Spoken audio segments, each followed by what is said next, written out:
The views expressed on the previous programs are those of the host, guests, and callers. Get the stamps out, George. And do not reflect those of the Beasley Broadcast Group. Get the postage meter out. I got it. We're mailing this one in, baby. Oh, yeah. Best talent. You're listening to Sports Radio 560 WQAM. Miami, Fort Lauderdale. Oh, my God. Yeah, exactly. I told you, here comes the bunny. There goes your money. I told you. 560 WQAM presents The Neil Rogers Show.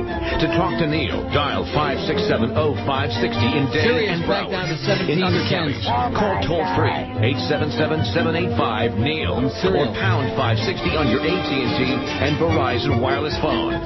The opinions expressed by Neil, his guests, or his callers do not represent those of WQAM management, staff, or sponsors. Now, The Neil Rogers Show on 560 WQAM. This is the most disgusting program. I urge everyone to complain to this station.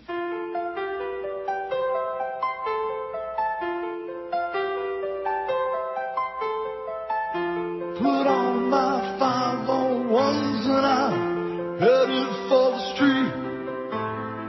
Just checked out the best of Hustler and I'm starting to feel the heat.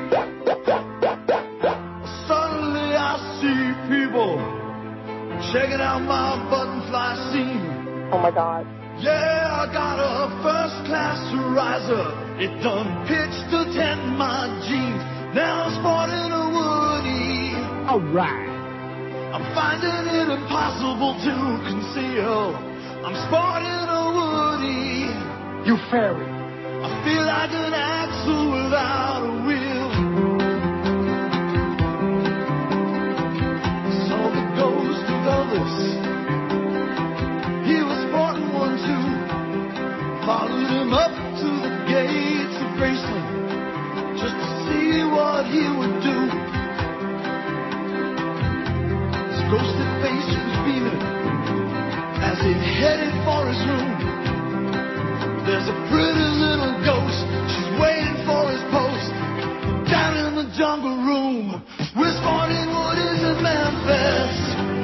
Oh. It's really impossible to conceal. Sporting Woodies in Memphis. I feel like an axle without a wheel. Sporting Woodies in Memphis. It's almost impossible to conceal.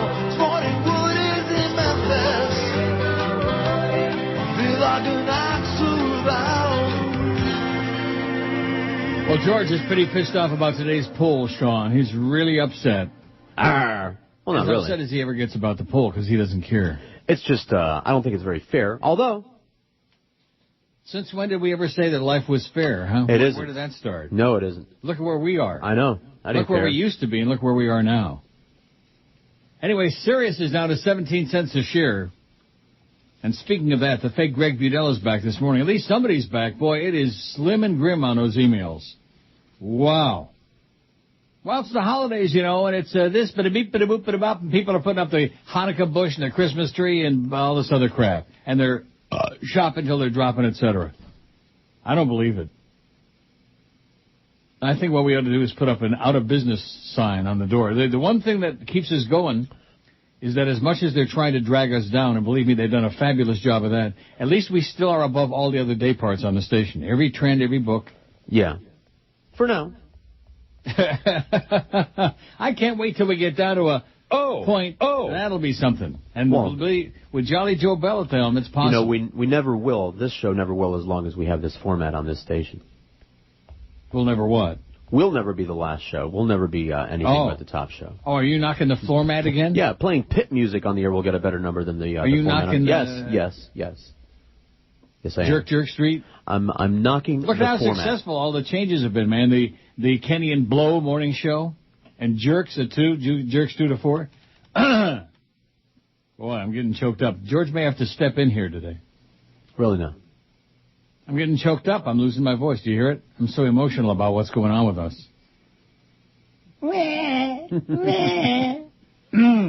Not good. Not sounding good. I think I need to rest for a few weeks.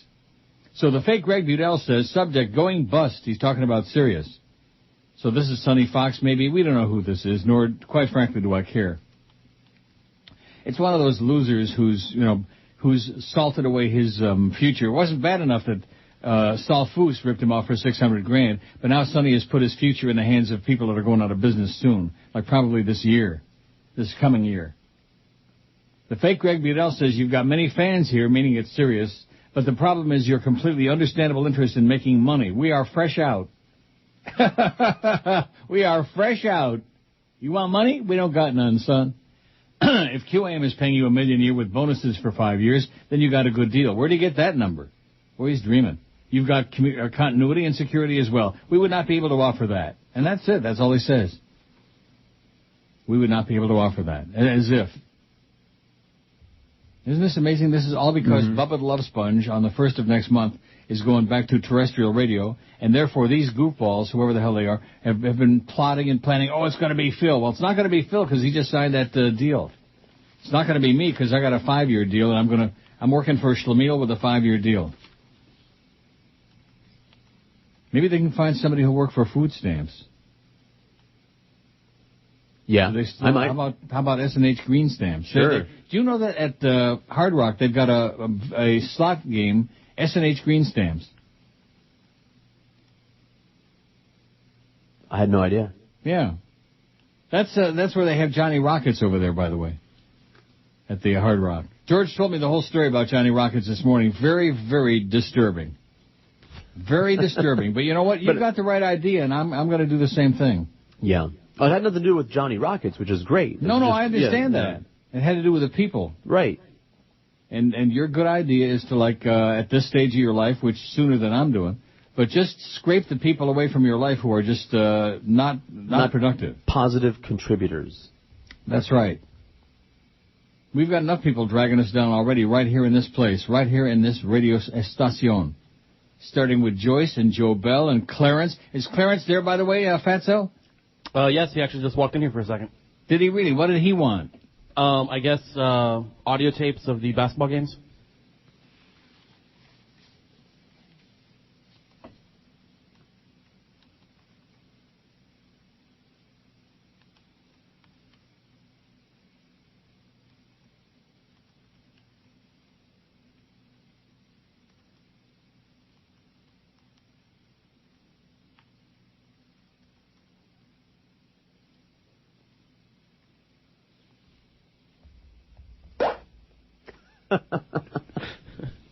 Anyway, here's George's poll. No, it was my poll. These are none of our poll. We don't make up these. Listeners send them in. Keep them coming, Sean, although, quite frankly, and Charlie B. and all you other pollmeisters, who is your least favorite local TV news personality of all time? This got a tremendous response, and why? Because it's got negative. It's a negative thing. It's hate. It's bah, bah, bah. 1,100, by the way, boy, Chicken Neck sure didn't waste much time. Do you know that check already cleared to my account? The one that was FedExed to him yesterday, it's already gone. Right. I think he ran right from the mailbox to the car. He did. He didn't run, he flew. He put his cape on and leave it to a chicken neck to be a cape on, and he flew to the bank. Boy, he doesn't waste any time, I'll tell you that. It's a good thing I got a couple of bucks in there. I think I'm going to, take off the rest of the day and go to Woodbine. Who is your least favorite local TV news personality of all time? Ricky Sanchez demolishes the competition. All right. Oh, yeah. 541 votes out of 1123. He's got 48.1%, almost half of all the votes. They hate you, Rick. Not as much as Greg Budell, but they hate Ricky Sanchez like poison. And justifiably so, too. That bullcrap routine of his, boy, that sure didn't last long in this market. Oh, what a blathering idiot. Bill Kamal, 109. She ain't doing too well. You fairy. Although she's probably busy there on the inside, Miss Kamal, 109. Spilky's Neray, she passed Brian Norcross like he was laying flat out. Spilky's Neray, 107, and she was a late addition. She could easily have eclipsed Miss Kamal, but it's too late. Change the poll. Sally Fitz, 51. Angela Ray, 38. And no word on Angela on her fate. Is she still on the air? Is she still turtling and chuckling? Is she, what's the deal? Does anybody care? WTF? Nothing. Neil at neilrogers.com. That's our email address. I expect those emails to be pouring in today. Oh, yeah. Joe Rose, 36. Tony Cicarello, 34. Hey, Tony. Retire. Kimber Beaucamper, 33. Man Bishop, 31. Her body is still on Sandy Payton's pickup truck. Ralph Redneck, 26. Good night, and may the good news be yours. He was a really personable guy, and from what I hear, a real good booze hound, too. But at least he was there, you know what I mean? He was consistent. 6 o'clock, Channel 4, back in those days, you turned on the news, and there was Ralph Redneck and Bob Weaver and Del Frank. Del Frank was a great newsman. I think he died, too. I had him on my show once on WS News. You don't care? I care as much as I ought to. Elliot Rodriguez now. Well, what do you mean by that? Don't you care about anybody or anything beside yourself? Are you just totally selfish? For Christ's sake. I'm working on it. Oh, I'm taking selfishness lessons so I can be like the people in this town. You're absolutely correct, sir. I'm dumping out all the trash out of my life. Well, not all of it. Elliot Rodriguez, 19. Isabel de Quesada had 11. Oh, I just love saying that. Isabel de Quesada. Oh, what a silly bitch. Walter Cronise with a bow tie is 9. I'm sure he's dead. Penny Daniels, 8. Peter Ford, 5. And Dan Coughlin, 4. I still don't know who that is. But 4 people hate him like poison. And nobody's telling me who that is either. Sirius, 17 cents. You pay 17 cents, and what do you get? Can't you hear Tennessee Ernie singing that song? Mm-hmm. Speaking of, he's dead, though, and guess who else is dead now? Ted Rogers. That was up 127. I don't want to say it too loud because these people, oh, gee, don't give us the stock market information. We're so depressed. We want you to cheer us up. And yeah, there you go. Ted Rogers, who transformed a single FM radio station into a North American broadcasting, publishing, and wireless telecommunications conglomerate, died. He was 75. Rogers, who was hospitalized earlier this month for an existing heart condition, died at his home in Toronto, And by the way, final score on the West Coast last night, L.A. Kings 1, Toronto Maple Leafs 3. Wow, 2 in a row. Woo! It's the Brian Burke factor. The company said it planned to form a special committee to select the next CEO and will consider internal and external candidates, bada-beep-bada-boop-bada-bop. Among Rogers Communications assets are Canada's biggest mobile phone service provider, its biggest cable company, magazines, trade journals, and Major League Baseball's Toronto Blue Jays. Not to mention the fact that they changed the name of the stadium from the Sky Dome to the Rogers Center. The Rogers Center. Oh, God. So Ted Rogers is dead. You got to hand it to him, man. He was a crusty old coot, but boy, he sure knew how to make a lot of money. I got cable, I got wireless, I got Rogers up the old chute when you come right down to it. Up the old chute. So you getting ready for a lot of birthday gifts on Saturday? Oh, yeah, I'm going to take like a cart, like a big box, a crate. Yeah. Oh, I would take like a moving van. I'd rent one. Because you know this audience, man. They're going to be there on Saturday. When we come back after the break, I'll tell you about George's appearance and about how much cash he'll accept from each and every one of you on Saturday. Birthday money, baby. This is Neil Rogers. Hanukkah gelt, too. 560 QAM. The sports leader. No portion of this program may be reproduced without the express written permission of WQAM BZ Broadcast Group, Incorporated. You're a bastard. Wow, your fat ass is really comfortable. Wow, your fat ass is doing wonders for my bad back. Want to do something useful with your fat ass? I could sleep on your fat ass all day. Then why not put it to use? Hey, you don't mind if my girlfriend sits on your fat ass too, do you? As one of America's newest ass cushions, put your fat ass to use for the airlines and turn a coach seat into comfort class. This is great. By letting people sit on your fat ass, you'll be helping to improve people's days. On the bus, at the movie theater, even at the park. Mommy, come bounce on this fat ass with me. Put your fat ass to work today. Receive hourly wages, health benefits, and ho-hos. Call now and be proud to be a fat ass. 1018, how come it is that so many women of color have such big, humongous fat asses? Is that like a genetic thing? It is indeed. Is it? Sure. It's in their genes? Yes, it is. Big-ass jeans, too. Yeah, as much as they can fit in there. How about opening up a store, big-ass jeans?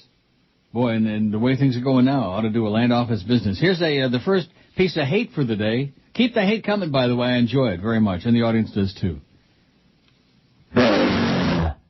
This is from a new hate monger, at least with a new fake name anyway. DanMan888. Dan Man. Your poll yesterday was a complete joke. You are so completely out of touch, you didn't even know that Spilky's Neray has been an anchor for years? Pathetic. You had only one active local broadcaster on the poll. In addition, the reason Rick Sanchez won is because most of your listeners are not in Broward today anymore, since you're so out of touch with South Florida. So the only person on the poll they knew was Rick Sanchez, who's nationwide. Right. Is that pathetic or what? Talk about pathetic. The people in South Florida aren't listening anymore. That's all we got of the people in South Florida and 5 or 10 others around the world on the internets. Not that we have that many in South Florida, but that's where they all are. Dade and, of course... And let me ask you this. Can you name... Tony Cicarello was on there.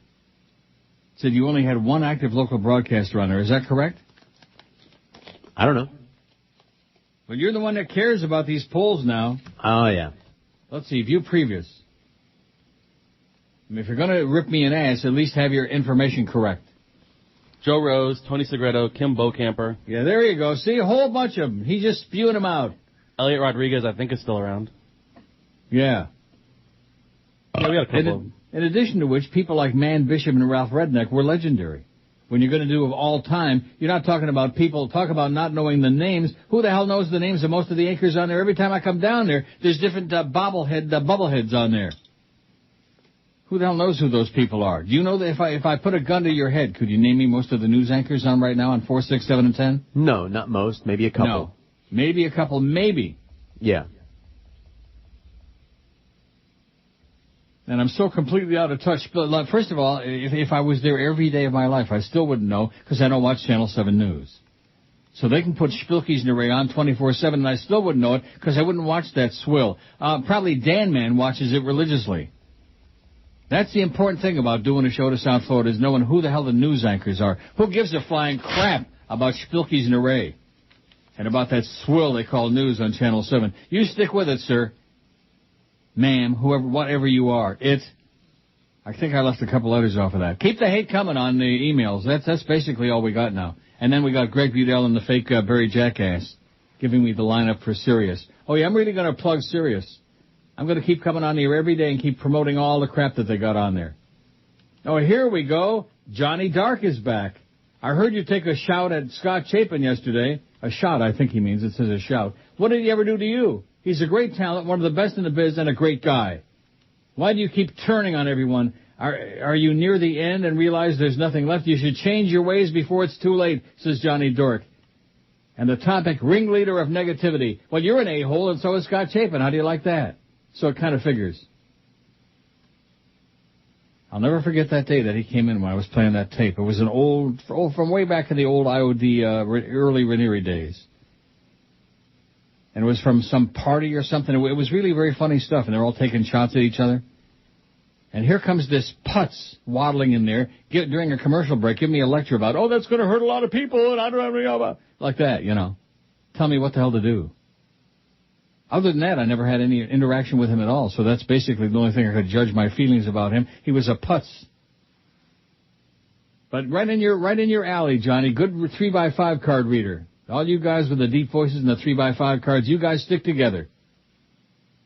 Here's one. Is the dead Ted the same Ted who ran Sarasota's WQSA? Can it be? Can it? No. Signed the fake dead Ted Rogers. No. This is a Canuck. Angela Ray, here's some information from our friend Brandon. It says, leave it to me. Well, we got to because nobody else knows nothing. Angela Ray's off the air in this market. And Walter Cronice is alive and well, still with a bow tie. That's not possible. Walter Cronice is still alive? Wow. Here we go. From the fake Damon Amendolara. You are an idiot, Neil. Good. We all hate you, Fat Chris, he says at the end. So don't feel left out, okay, Chris? All right, cool. Okay, let me print that one out. And while I'm doing that, here, the fake Barry Jackass has got a whole thing about Sirius and on and on and on and on and some other crap, and we don't care. That's Sonny Fox trying to get me to promote Sirius. Why the hell should I promote it? It's going to be out of business soon. Right. Why would anybody sign up for a deal that's going to be out of business before it even gets warm in their car radio? Right? Right. Would you sign up for a cable company that was going to be out of business by the end of the year? How much? Just kidding. Of course not. Sure you would. If it was cheap. And then you can go to Johnny Rockets with all your wife's friends and watch. Watch the games. That's Johnny effing Rockets from now on. It's not personal with Johnny effing Rockets. No, they're great. They're wonderful. George knows some. They don't serve alcohol there. I can't. If somebody took me, if I had taken, like that would be like what Rimmer would do, you know. After my taking Ruth Chris 100 times, and let's go to Johnny Rockets. I'm buying. No, I take that back. He would not say I'm buying, no matter. I know. I was just gonna say no. The fake Damon Amendolara, you know nothing about sports. Neil, you're an idiot. You should keep your fat Jew mouth shut when it comes to sports because you don't know your ass from a hole in the wall. Yesterday, you said that you predicted before Tom Brady got hurt the Patriots were going to be terrible this year. Well, they're 7-5, and if Brady was in, they would easily be at 9 wins, which ain't bad. Let me say it again. They suck. Their 3 losses, the loss to the Steelers, the first Dolphin game, and the loss to San Diego were 3 of the most embarrassing, pathetic, subhuman efforts. And believe me, you have to search far and wide to find a bigger Patriot fan who lives in South Florida or Toronto than I is. You talk on the air like you are freaking Nostradamus or something. Well, I have news for you. You're a Category 5 moron. All right. Do us all a favor. Leave the sports talk to us professionals. Yeah, the professionals with a share. Stick to talking about faggery, Jew food, ice cream, diabetes, and what other crap you fill 4 hours with. Please stop talking about football, Neil. It just gives the audience insight as to how stupid you really are. Signed, Damon. P.S. We all hate you, Fat Chris. Cool. How do you like that? I hate this porn, and it could be from the real Damon. I don't know. No, real Damon wouldn't be like that. He what? Real Damon's not like that. He's a good guy. How do you know that? Because I've hung out with him. Well, not hung out with him. I've done the... You've hung it out? I've done the post-game shows with him. Really nice guy. That's a sick thought that you hung it out in front of shows a couple times, so... No wonder he runs the other direction. No. Like Clarence that day, he was coming in there, oh my God, searching for a package. Maybe we can get Clarence to work over at UPS, although at least they're competent. You know, they don't want him over there. Maybe he'll find a package eventually. Remember me telling you about that? I don't think you saw it. The package? Yeah. No, you're right about that. I sure hope not. Oh, what a thought. Mm-hmm. Woo! Oh, here's one from the fake Clarence. To help us choose which fat ass should stick around at QM, we're going to have a sumo wrestling match between Fat Chris and the Beast. In addition, we're going to allow Jimmy So Boring Syphilis and Joe Zagat Quacky to call the match live on your show. I'm positive this will greatly boost your ratings. Thanks, fake Clarence. How do you like that? When you told me he came in there to hear the tapes of basketball. Well, that's what I'm assuming. He just walked in and grabbed some audio tapes. Oh. He didn't say anything to me. Just grabbed audio tapes. I didn't even know that they were there, so I'm assuming they were from the basketball game. Oh, my God. Well, maybe he's sending out his resumes. We can only pray. Good luck to you, Clarence. The best talent. This is Neil Rogers.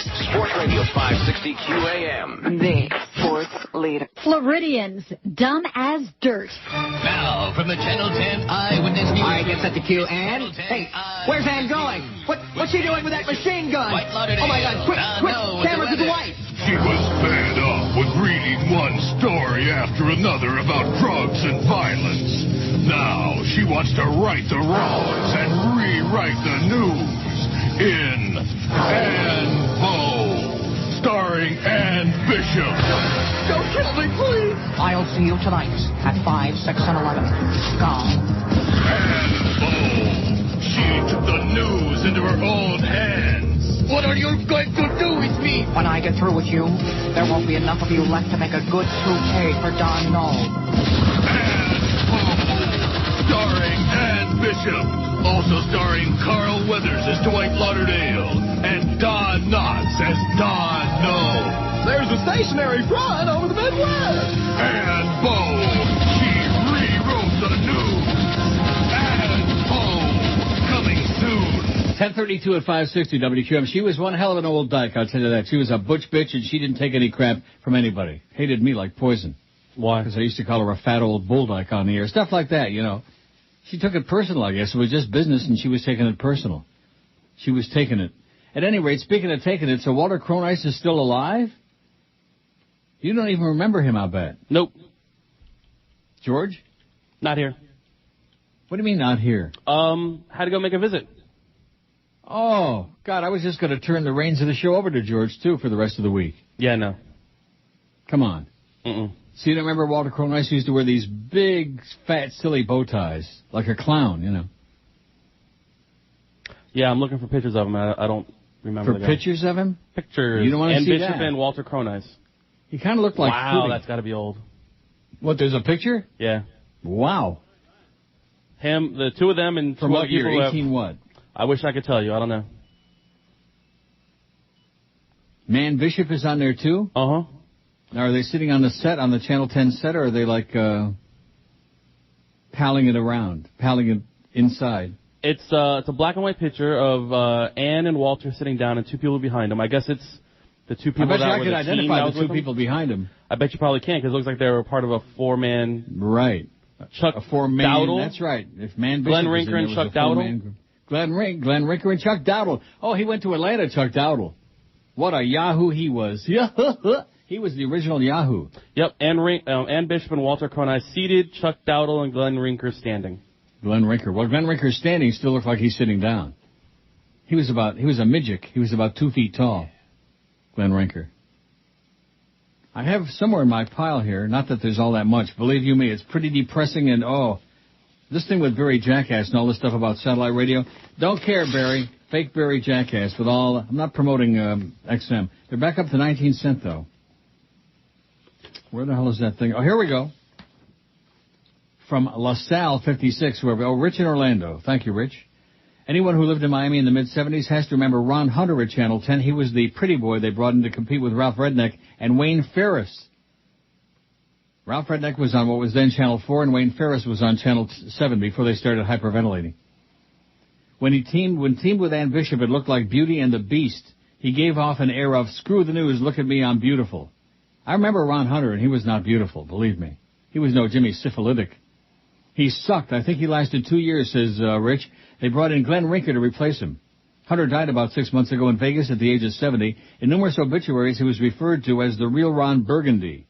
He was by far the most repulsive putz in Miami television news history. Well, I'm sorry. I apologize. We left him off yesterday's pool. Don't you want to apologize? No. Oh, George is back from a deuce. Or from whatever you were doing. What were you doing? You got it. You're right. AC Deucey? Yes, indeedy. Here's quite a story. By the way, the hate has stopped for the moment. It's subsided. Take a deep breath. Maybe we take some calls, get some good hate calls today, too. It's that time of the year, you know. It's that month, that special month of the year. Christmas and Chanukah, that time, goodwill on earth and peace of men and whatever the hell that goes. Peace of a good man. I can't tell you what peace. 5670560, pound 560 on the AT&T and Verizon wireless line. Oh, I'm choked up about Ron Hunter. Oh, you remember Walt Cronice? I remember the name, but, you know. Don't remember him with the big bow ties? He looked kind of like Bozo the Clown. You know, as a youngster, I didn't watch the news. I know that might come as a shock to you, but, well, I thought maybe I watched stupid kiddie crap as a kid, like most kids do. Oh. Well, I thought maybe you were like a captive audience. No. Like around the dinner table, you know? Lawrence Welk, yes. No Hee-haw, speaking English. Yes. No, wrong. I lived in a redneck household, do you forget? WQAM. Hello. Have yourself. QAM, hello. WQAM intellectual line, hello. Okay, they were smart. See, I told you they were smart. They hung up before they got in any trouble. Boy, it must be something in the air in here. I can hear Thunderclap Newman clapping it. Wow. God. WQAM, hello. QAM, hola. Yeah, okay, good. It sounded like somebody was strangling him. We can only pray.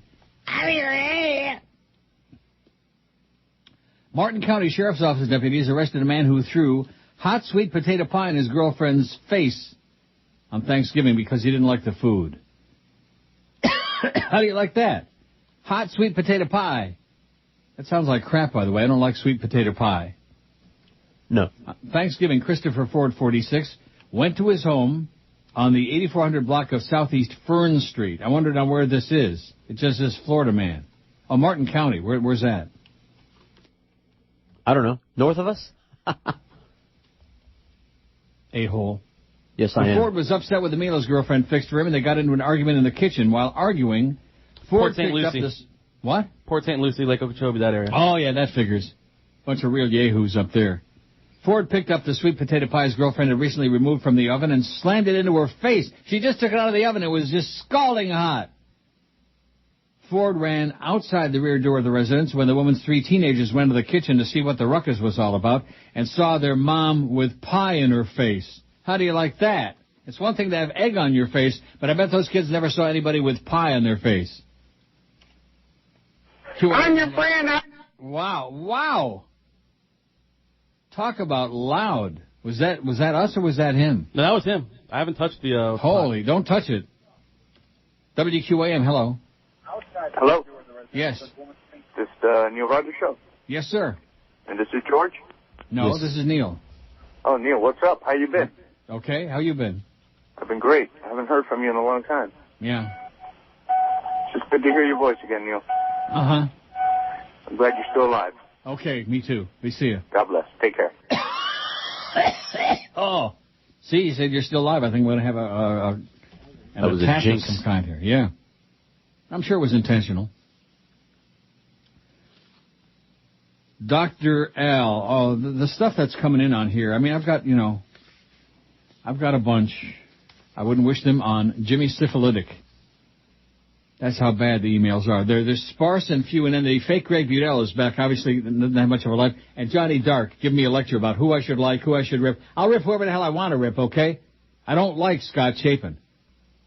I don't like you either anymore after your racist crap, Johnny. Oh, here's Johnny Dark again. Did you forget that you signed a contract with WNWS and WINZ at the same time? No, I did not forget. I did not forget at all.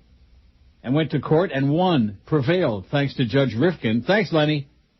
WQM should fire you for all the talk about Sirius. Knowing you probably signed a contract with them, too. Yeah, that's right. I went around, I signed a contract with everybody.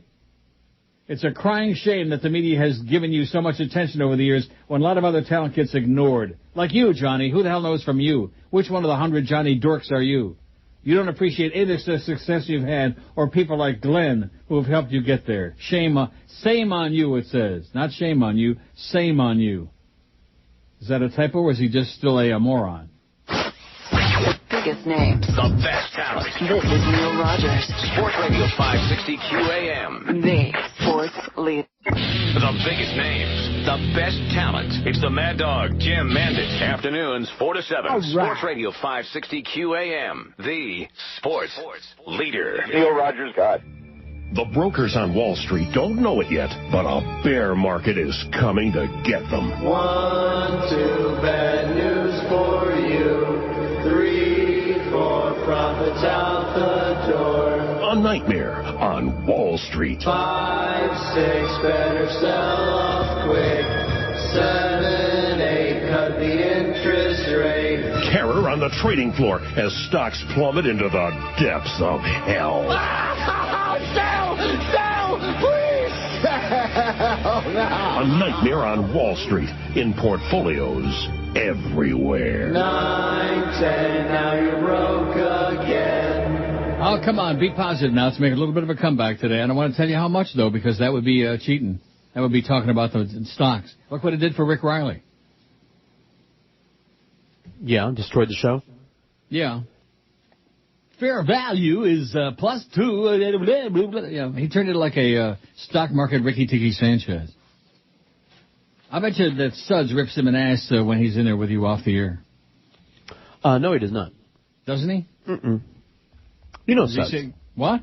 Suds doesn't have a bad thing to say about anyone. Well, good for him. I'll tell you a good guy. Prescott Robinson, somebody just emailed me to remind me. Don't forget, of course, he wouldn't have been on yesterday's poll because yesterday's poll was people that folks hated. And Prescott was a good guy. Worked with him at W Snooze for a long time. WNWS. Now, is he dead or alive, Prescott Robinson? Gotta be dead. He was 100 years old back then. That was like in 78. Till about 83, 84, whatever the hell it was. Prescott Robinson, thank you. Good guy. See, there's somebody I like. There's a few people in the business I like. A few people in the world I like. Johnny Dark isn't one of them. In fact, even before he sent that racist email, I never really liked him anyway. He was just annoying. A hanger-on. He just kind of come around and be dumpy and frumpy and, you know, that whole doodah routine of his. Johnny Dork. Remember him? Yeah.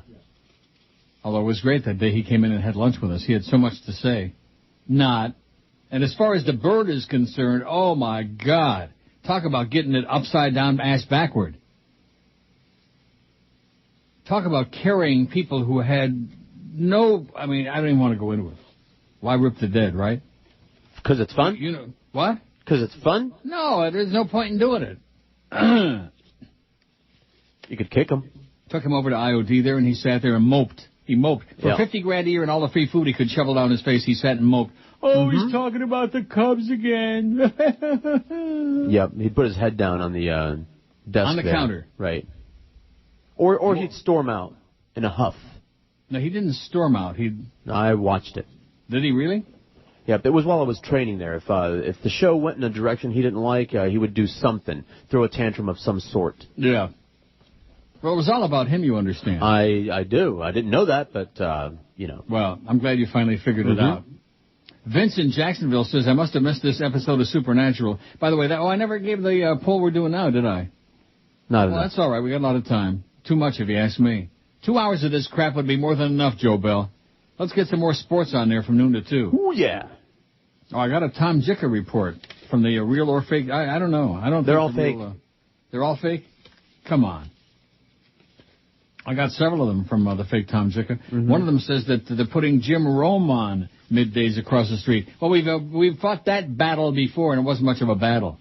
Jim Rome, my ass. Oh, my God. So that's all true that, what's his name? Sid the Kid is going to Sirius with Chris Russo before they go out of business. And then they're going to stick Sedano on in the morning. And then 10 a.m. to 3 p.m., they're going syndicated talk, sports talk. Jim Rome. Oh, hallelujah. Bring it on. Bring it on. Anyway, it says I must have missed this episode of the Supernatural. It's got a picture of 2 guys in the naked guys. Pretty hot guys, too, as a matter of fact. This is definitely some of the best skin, it says. My husband says there's no way that Dean would be on the bottom. Sam and Dean, you know, the 2 brothers in the Supernatural? Yeah. You do? I mean, I've watched the show once, so. I think he would. I'll bet Sam has... Oh, now, come on.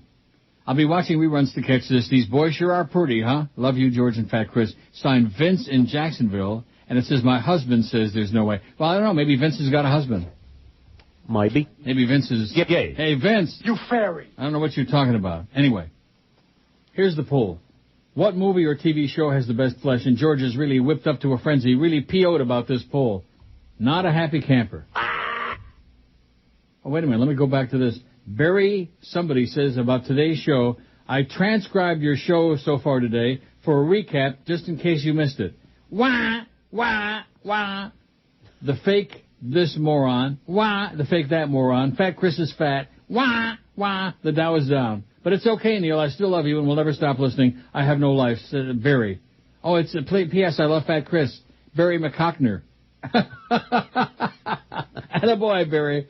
You're the best. I wonder if he's kin to Barry Jackass. Okay, we only have 212 votes on this poll because I only put it on when I sat down here this morning. Because Eric, he just didn't change the poll last night. He usually does. If I forget to do it, he's usually on top of it. He's a little off his game. What movie or TV show has the best flesh? And George is P.O. because it should be one or the other. How can you compare best flesh with that? That would be like putting Debbie Does Dallas on there for crying out loud. I'm surprised it isn't on there.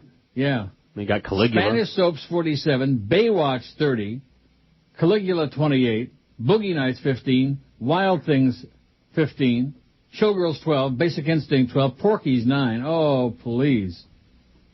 Las Vegas 7, From Dusk Till Dawn 6, The Girl Next Door 5, Entourage 5, Rome 4. Is that Jim Rome? Oh, what a thought. Sopranos 4, Supernatural 3. I voted for that. And I don't know why, because there's not any flesh on it, just the 2 hot guys, you know? That's enough for me. I'm too old. Anything beyond that, it gets me a little bit nervous. Bachelor Party 3, 1 for, what is that? Incoming Freshman, Blue Crush, The Boob Tube, Touristas, The Tutors, Euro Trip, Risky Business. Oh, come on. And none yet for Meatballs 3, Sin City, 54, Back to School, The OC or The Seniors. 54 didn't have any votes, my God. That was with, what's his name? What's his name? Felipe. Ryan Felipe. Ryan Flippy. Filipino. Yeah. You didn't see 54? That was good. No. I heard it was. It was a little bit, Gay. It was kind of... Gay. I heard this as well, but nevertheless. Mark says, I remember Dan Coughlin, unfortunately. He was an idiot from Cleveland who came down here and did sports on Channel 6 in the late 80s or early 90s. He punctuated his reports by ringing a cowbell like he was a GD 18th century town crier. Now that I think about it, he was the equivalent of Chris Matthews, just a loud, obnoxious jackass. Wow. Equivalent of Chris Matthews. I'm Chris Matthews from MSNBC. Oh. Now, the person on that poll who I couldn't remember for the life of me was Peter Ford. Who the hell is or was Peter Ford? Also, how in the world did Al Sunshine and Dave Game escape submission? And Christ, we are slipping, says Mark. Well, must be that Sean is slipping. Poll Sean, because that was his poll. So blame him for it. Or blame us. We don't care. We get blamed for everything anyway. Oh, here we go. Here's from the fake Tom Jicka. Have you heard that the ticket is putting Jim Rome on in January, hearing that Sid the Kid is going to work with Chris Russo on Sirius? Well, whoop-de-doo. That's going to be a big loss for them across the street. Yeah. I mean, what's the point? All this falderall about stuff that nobody is listening to, nobody cares about, and all this, it's like these ball games. We love the Panthers. Nobody shows up, but we love the Panthers unless it's a whole bunch of people from the other team that's playing. Like the Rangers. Rangers? How'd the Rangers do against the Panthers on Sunday, I wonder, in that 4-0 loss, huh? Yeah, I think they lost. In a game that wasn't televised locally because they're too damn cheap and because they're only televising about 70 of the 82 games this season, the frickin' Panthers. Alan Cohen, what you've done, I think even Marty Cohen could do a better job with that team than you've done, Alan. You suck. The fake Tom Jicka says, do you remember Jay Marvin from WLS? No, I remember him from WFLA in Tampa. He was another Tampa goofball. And he forwards this message, and maybe it is the real Tom Jicka, I don't know. You think it is? No. Well, he forwards me a message that was sent to Tom Jicka at a certain address. Yeah, and is that an address that you've used for Tom Jicka before? I don't email Tom Jicka. I see. He calls you, right? No. You've spoken to him since you've been up there. Oh, right? yeah, like once or twice. Right. We so talked, yeah. Y'all have each other's phone numbers. Y'all. Right? Well, he wouldn't call me to say, do you remember Jay Marvin from WLS? No, he wouldn't, but if he were going to send you a real email... Well, here's a forwarded message from Jay Marvin. It says, I haven't heard Neil in some time, but yes, I'm a fan. Isn't everyone? No, they're not, Jay. They hate me like poison, and they want to do evil things to me. They wish I would croak a wicked death. Every time I cough or sneeze, it's like, oh, hallelujah, he's on the way out. Let's throw a party. Neil is doing the kind of talk radio there should be more of, says Jay. Now it's boiled down to reassurance radio. Too much right versus left. Talk radio is a drag compared to the way it used to be, says Jay. Jay Marvin from WLS. I never knew he went to Chicago. I know Lassiter did, and hated every minute of it, too. How come I don't get any emails from the fake Bob Lassiter? I mean, I know he's not with us anymore, but that shouldn't make any difference. Should it? No. No. Probably something about the bird. Oh, boy. This is cute. Will Walmart still have doorbusters? Ah, ha, ha, ha. Wow.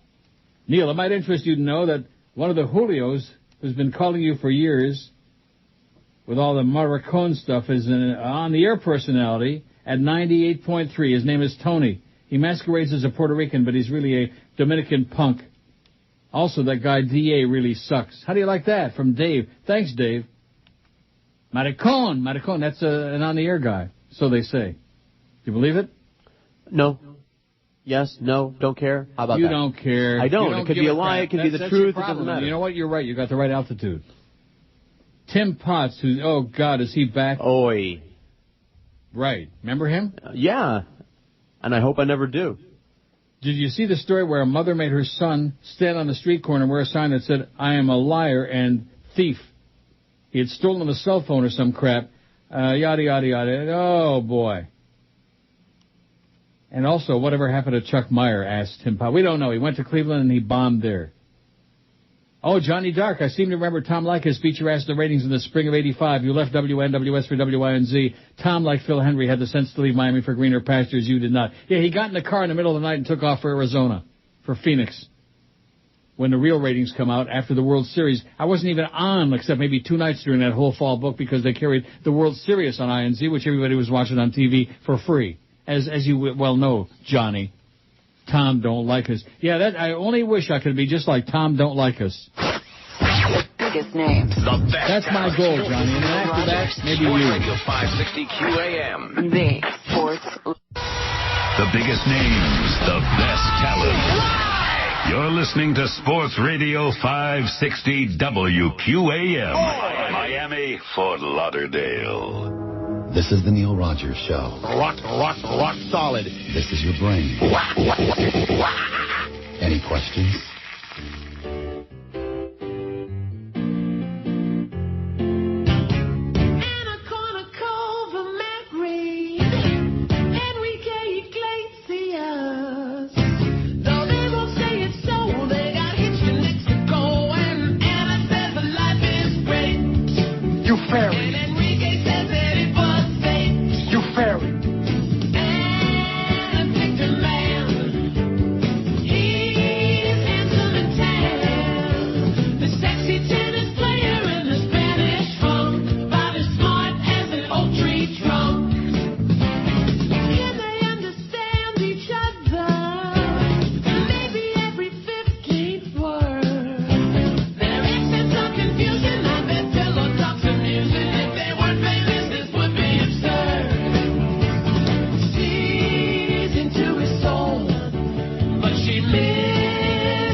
Swing this. It's 11:02 at 560 WQAM. It's Tuesday. What's that schedule look like? Oh, boy. Big O at 2 o'clock. Oh! And then at 4 till 6:30. Oh, Mad Dog at Shula's. You want to know why we have an early exit for Mad Dog? Why? Canes baskets. Canes basketball. Canes. 6:30, Hurricanes warm-up. This is just Clarence doing another bunch of crap. And then 7 o'clock till 9, it's UM and Ohio State, the ACC Big Ten Challenge. Must be a local game, eh? Because Clarence is in the building. I believe it's at the Bank something Center. The what? We have Bank Bing Atlantic Crosby and Bank Center? United Center. I believe it's at the UM place. Do you have any idea what you're talking about or not? Now you're starting to get like me. No, it's because one place is the Bank Atlantic and one place is the Bank United. A hurricane wrap-up after the game, and then DA from 9:30 till midnight. DA, who sent us that hostile email earlier. I'll tell you, the real ones are from the real Johnny Dark. You don't believe that. You think that all the emails are fake? Those are the real ones. A bitter old man filled with hate. I don't doubt that he is. What? Bitter old man? A bitter old man filled with hate. I just doubt that those are the real emails. No, they are. All right. I'm smelling you, man. They are the real Johnny Dork. You better get with it. Brandon says, I know it's too late, but somebody you missed, I heard you rip before, was Kelly Mitchell. Well, guess what, Brandon? That poll was yesterday. We left a lot of people off there that we could have put on there, but that poll was yesterday. So let's move onward and upward. Brandon's generally pretty good with his crap, but, you know, it's a little ponderous. And I got somebody, do I have the picture to come out? Yeah, Billboard. Who sent me this? Eddie. Thanks, Ed. It's an ancient billboard from about the year 20 BC. They even had promotion and were smart enough not to show Molly Turner, it says Ed in Fort Lauderdale. Good point. Remember Molly Turner? Nope. Oh, come on. Get out of here. See ya. She was a nice person, though. I met her once, I think, Molly Turner. She was nice to me. That means she's a nice person. I'll tell you who was not nice was Sally Fitz. God. Right. What a bitch. Yes. Well, a humorless bitch, too. Mm-hmm. If you're not going to have a sense of humor, don't be sticking a whole bunch of stuff in your rectum and then having the whole world find out about it. Yeah, keep it a secret, will you? That's right. And then people won't laugh at you, Sally. Anyway, so the billboard is the team to trust, the team to turn to. Our kids chopped off. Newswatch 10, 6 and 11 p.m. And there's Man Bishop looking really, really butch in the upper left-hand corner. In the upper right is Little Glenn Rinker. In the bottom left is Chuck Dowdle. And in the bottom right is Walter Cronice with the thick Coke bottle glasses and the bow tie, the big bow tie. And he's still alive, Walter Cronice. Can we find out how old he is? He's got to be at least 200. We're Googling. Now, Glenn Rinker, I believe, is dead, isn't he? I believe so, yeah. He was a real stinker, that Little Glenn Rinker. He was all right. Man Bishop is dead. Chuck Dowdle, I'm sure, must be still alive. He was a young guy back then, although who knows, Yahoos. Oh, did you know that NFL players, I'm asking Chris because you don't care. Right. Their average life expectancy is 20 years less than like other non-players? I knew it was a lot. I didn't know what the exact number was. 20 years less. So that means that the average life expectancy for a guy is like 72 or something like that. The average life expectancy for a male NFL player is 52. But, of course, that includes all those big, tubby linemen, all those big, fat turds who masquerade as athletes, and they're just big, fat slobs, Nothing worse than a big 320-pound lineman. And that's an athlete? Give me a break. Big tub of crap. Am I right, Chris, or what? Yep. So did you look up Walter Cronkite? Yeah, I'm trying to find something. I can't find a Cronise. Well, if you can't find anything, I at least found some stuff on the internet. I found his name on WPLG and everything like that, but nothing like an end date for him. Well, that's because he's still alive. That's what Brandon said. He's still alive. Somebody said. What? Not necessarily. Well, let's find out. Inquiring minds want to know if Walter Cronkite is still alive, and he's still wearing those stupid bow ties. I'm telling you, I think he morphed into footy, and then he got canned at IOD. What's Dave Lamont doing these days? Is he on air anywhere? I know he got canned. He got shoveled out there, too. Got screwed over by Ken Charles. Nice going there, Norma, trying to get me hired by Cheap Channel and Ken Charles. Another assassin. Another liar and phony BS artist. Oh, Neil Rogers is the gold standard of talk radio, and we just have to have him over here. Don't sign anything yet there over there, because is it too late? Is it too late? Yeah, right. And they put on a bunch of crap, and then Jimmy Syphilis in the morning. Wow. Oh, Johnny Dork is back again. The truth is, I've always admired and respected your talent.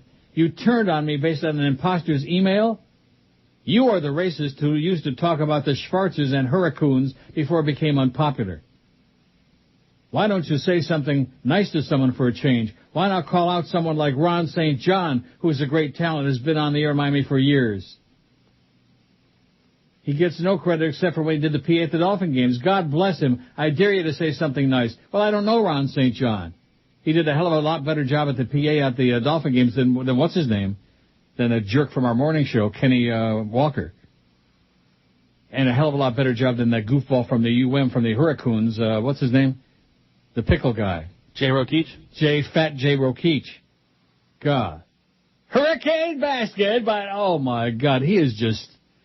Get a life already, Jay, for crying out loud. They're going to put him in the box, and that's going to be his resume his whole life. He was the voice of the Hurricanes on the PA. Overgrown child. Maybe he can elope with Rosie Rosenthal. Hey, Rosie. The truth is, I've always admired... See, and you're saying this isn't the real Johnny Dork, who really, in truth, is a big fan of mine. Yeah. He is.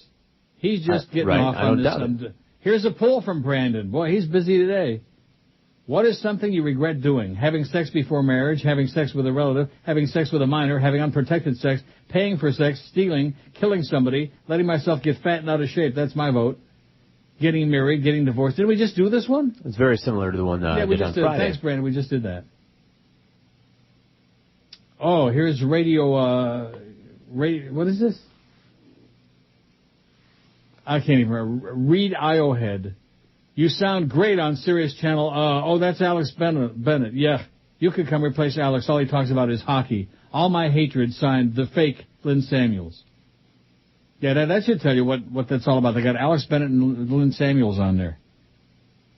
All these Sirius people, man, you're just spinning your wheels. I have no interest. And they never offered me a dime anyway. Oh, we can't afford to pay Neil. We love Neil. But yeah, then blow it out your ass. Leave me alone. I'm going to file a lawsuit against Sirius for harassment. Of course, I'd never collect because they ain't got no money, but nevertheless, Howard might have to give up some of that $100 million for this year. Here's a poll. What skill should every man know? How to jumpstart a car, how to change a tire, how to drive in snow, how to perform a Heimlich, how to perform CPR, how to escape a sinking car, how to carve a turkey, how to put out a fire. Oh, my God, there's like 80,000 choices on here. I like it. We've never done that.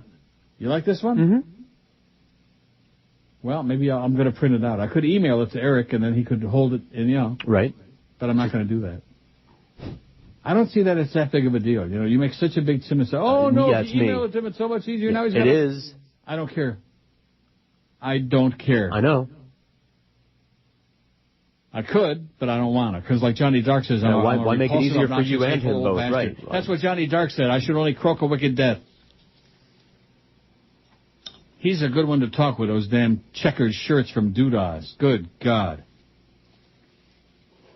You know, it's one thing to be born a redneck. It's another thing to, like, work at it and to kind of, like, morph into one. There are classes you can take. There are what? Classes. Is there a place where you learn? Mm-hmm. 20 of those. How to undo a bra with one hand. That's cute. Yeah. And the one just above that is how to use hand tools. Mm-hmm. Oh. See how that all kind of fits together? Sure does. Rob says Phil has a funny skit about Jim Rome on his 2005 Best of CD where he rips him a new ass. Hope all is well. Well, are you sure? We don't care about Jim Rome. He's like Frankie Pentangeli, small potatoes. Only Frankie at least was funny.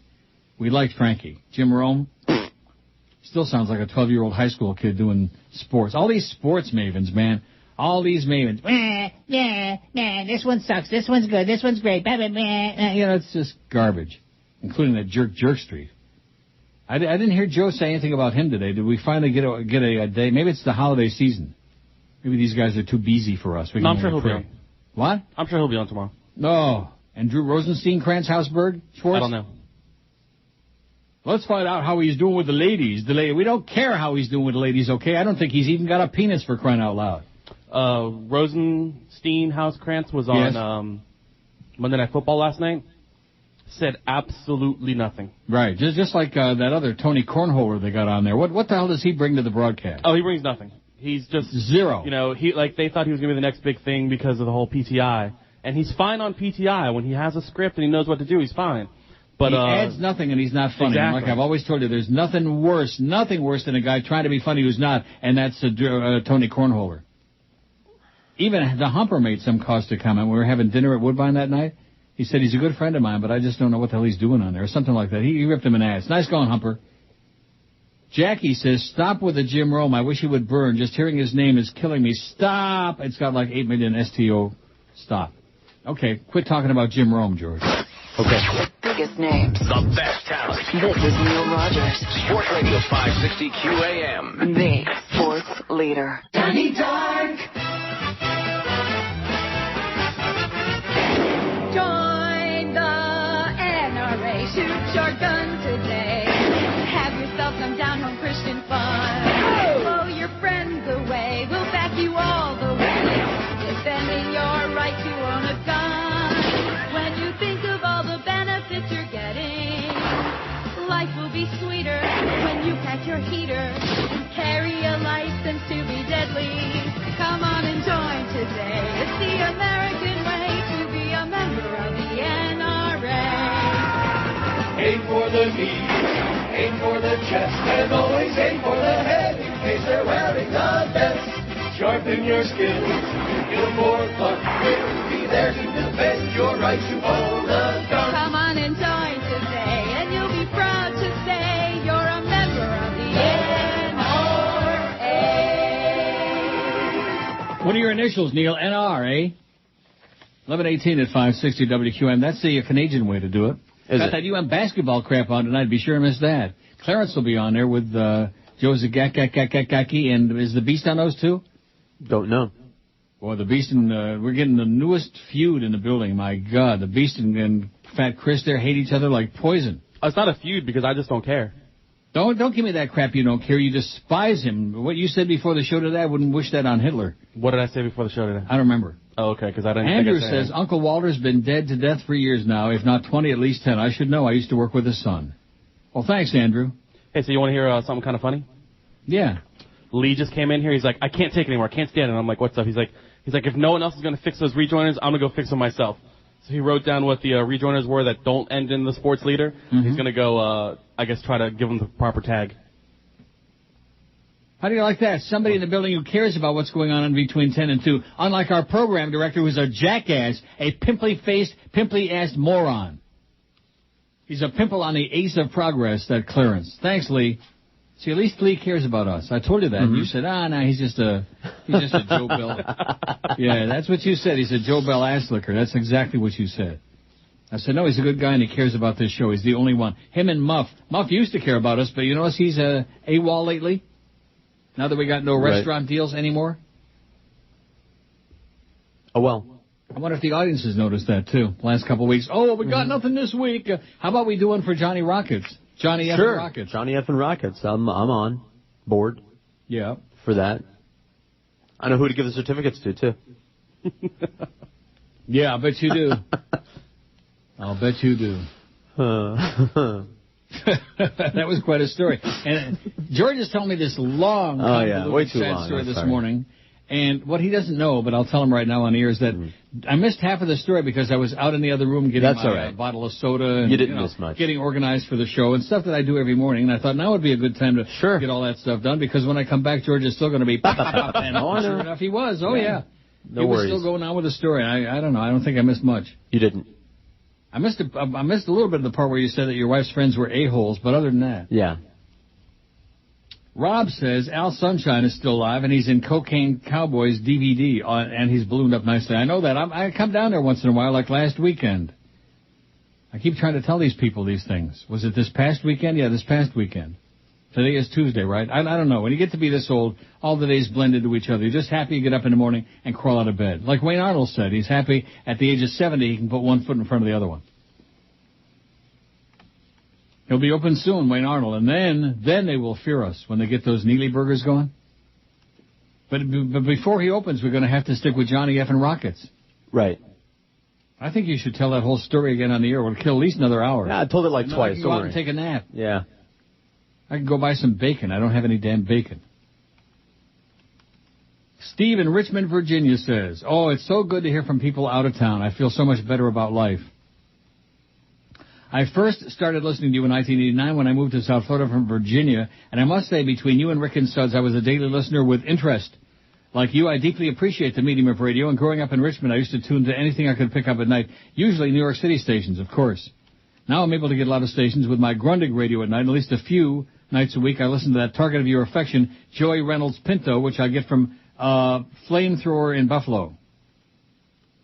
A flamethrower in Buffalo. What does that mean, a flamethrower?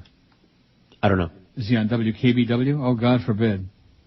Although you and he have quite different styles, I find him somewhat interesting, even though I tend not to have much interest in celebrityism chat. But where you two are similar is the keen ability to present coherent thoughts over long periods of time and maintain decent enough numbers to stay on the air. I believe this takes perhaps a natural talent that is special. Well, there's no question that Joey is special, Steve. But where you really interest me is the many topics you talk about that you present. Politically, you and I are miles apart, and I sense that even though you're smart enough to know what really goes on in the world, you present it on the air differently sometimes in order to maintain your image. Uh-huh. What does that mean? That means you are, he's smart, you're not. You're only pretending to be a liberal because everybody knows that liberals are stupid and this guy writing is smart. This evidenced by your justified criticisms of Swillery and other Democrats, but come on, do Republicans honestly deserve your sometimes out-of-line ire? Thanks very much for the gas prices or stock plunges, Mr. President. Bush has no or very little control over these things, and you know that. No, I do not know that. I do know that the Saudis and the Bush family are as tight as a snare drum is what I know, Steve. Oh. Bandar Bush. I'm not the one who invented that phrase, by the way. They did. No matter, I remain and by the way, I must be way out of touch because 99 9/10% of the rest of the world also agree with me about Bush. Right. But you and Joe Bell continue to lick Bush's ass. No matter, I remain a devoted listener. I want to acknowledge your very effective use of humor and as a thought process to present a great show. I hope you continue to entertain for many years to come. Regards, Steve Simon of Richmond, Virginia, who's kissing Bush.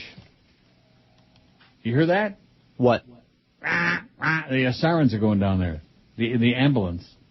You know that deep, strange sound that they occasionally make? Well, it's kind of like an ambulance fart. I sure hope they didn't get on the air. Here's a poll from Grubber Tuchus, who's got some good stuff today. I don't know what happened to him. Oh, and there goes the police. Boy, there must be a wreck up the street. See if you like this poll, and then I'll put it in my pile. Okay. What should men over 35 never wear? Baseball cap backwards or sideways, spandex bicycle shorts, Crocs, hoop or dangle earrings, those hip white sunglasses, man gloss lipstick, colored wristbands for different causes, muscle shirts, high school graduation ring, or leather vests. Wow, that's not bad, huh? We could add some other crap to it. I don't think you like it. No, I like it fine. Is he frowning, Chris? Is he making a face? No, not at all. Well, maybe he's thinking about Johnny F. and Rockets. No, we're watching We're some both hot smiling flesh very on nicely right now. Spanish soaps right now. You kidding me? Yeah. Oh, my God. I have got an email here that is just unbelievable. Barry. Oh, my God. I'm going to save it for after the break. And you're going to plots.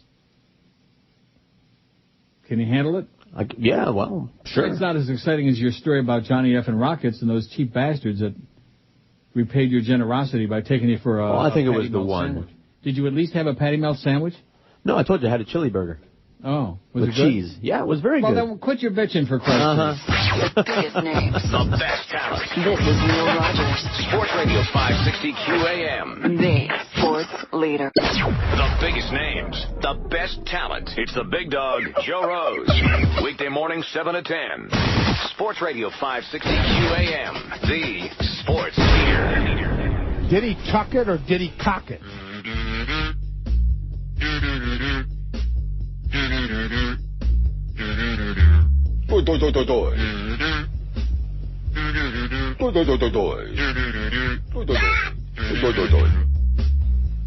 I am Mo Howard, David, decrepit and I'm ancient. All over my old face are blue and reddish purple veins. I don't know why they hate me, or why they always rate me. It must be cause I got these blue and reddish purple veins. A vein pop on my arm like a Rannoch Nally Napalakawat. I got veins on my nose, nobody knows that under my clothes I wear pantyhose. But that don't mean that I'm gay. If you think my arms are bad, you ought to see my legs. I might as well keep them smooth and shaved to show a little class the next time I'm raping it. I could go to a surgeon, but that gives me the shivers. I would not want to walk out looking like Joan Rivers.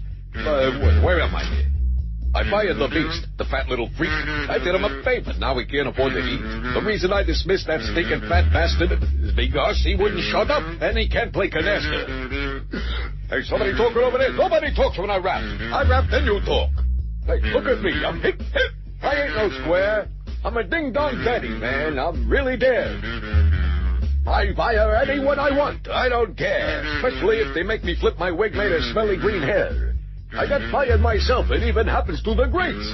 Westwood once said, you get out of here or else we break your legs. So now I sit by the pool. Life's as good as it gets. With my paladin cocktail, placing bets on the Jets. In paradise. Paradise. I don't kiss nobody's ass in paradise. I'll be schlepping down the Spoogans when I get the chance, but the cleaners aren't ready with my lime green pants. How long does it take? Guilty calling complaint. It was just a little thought, so what I left this thing. You think that's funny? Want a knuckle sandwich, buddy? I can do what I want, because the management loves me. Can I tell you something, Mo? Something you ought to know. For the longest time, I wanted you to be my hoe. You wear my tight, pal. Now am straight. Tell no. What are you doing? I won't take no for an answer. Get out of here. Not you. Get out of there. Get up, bitch.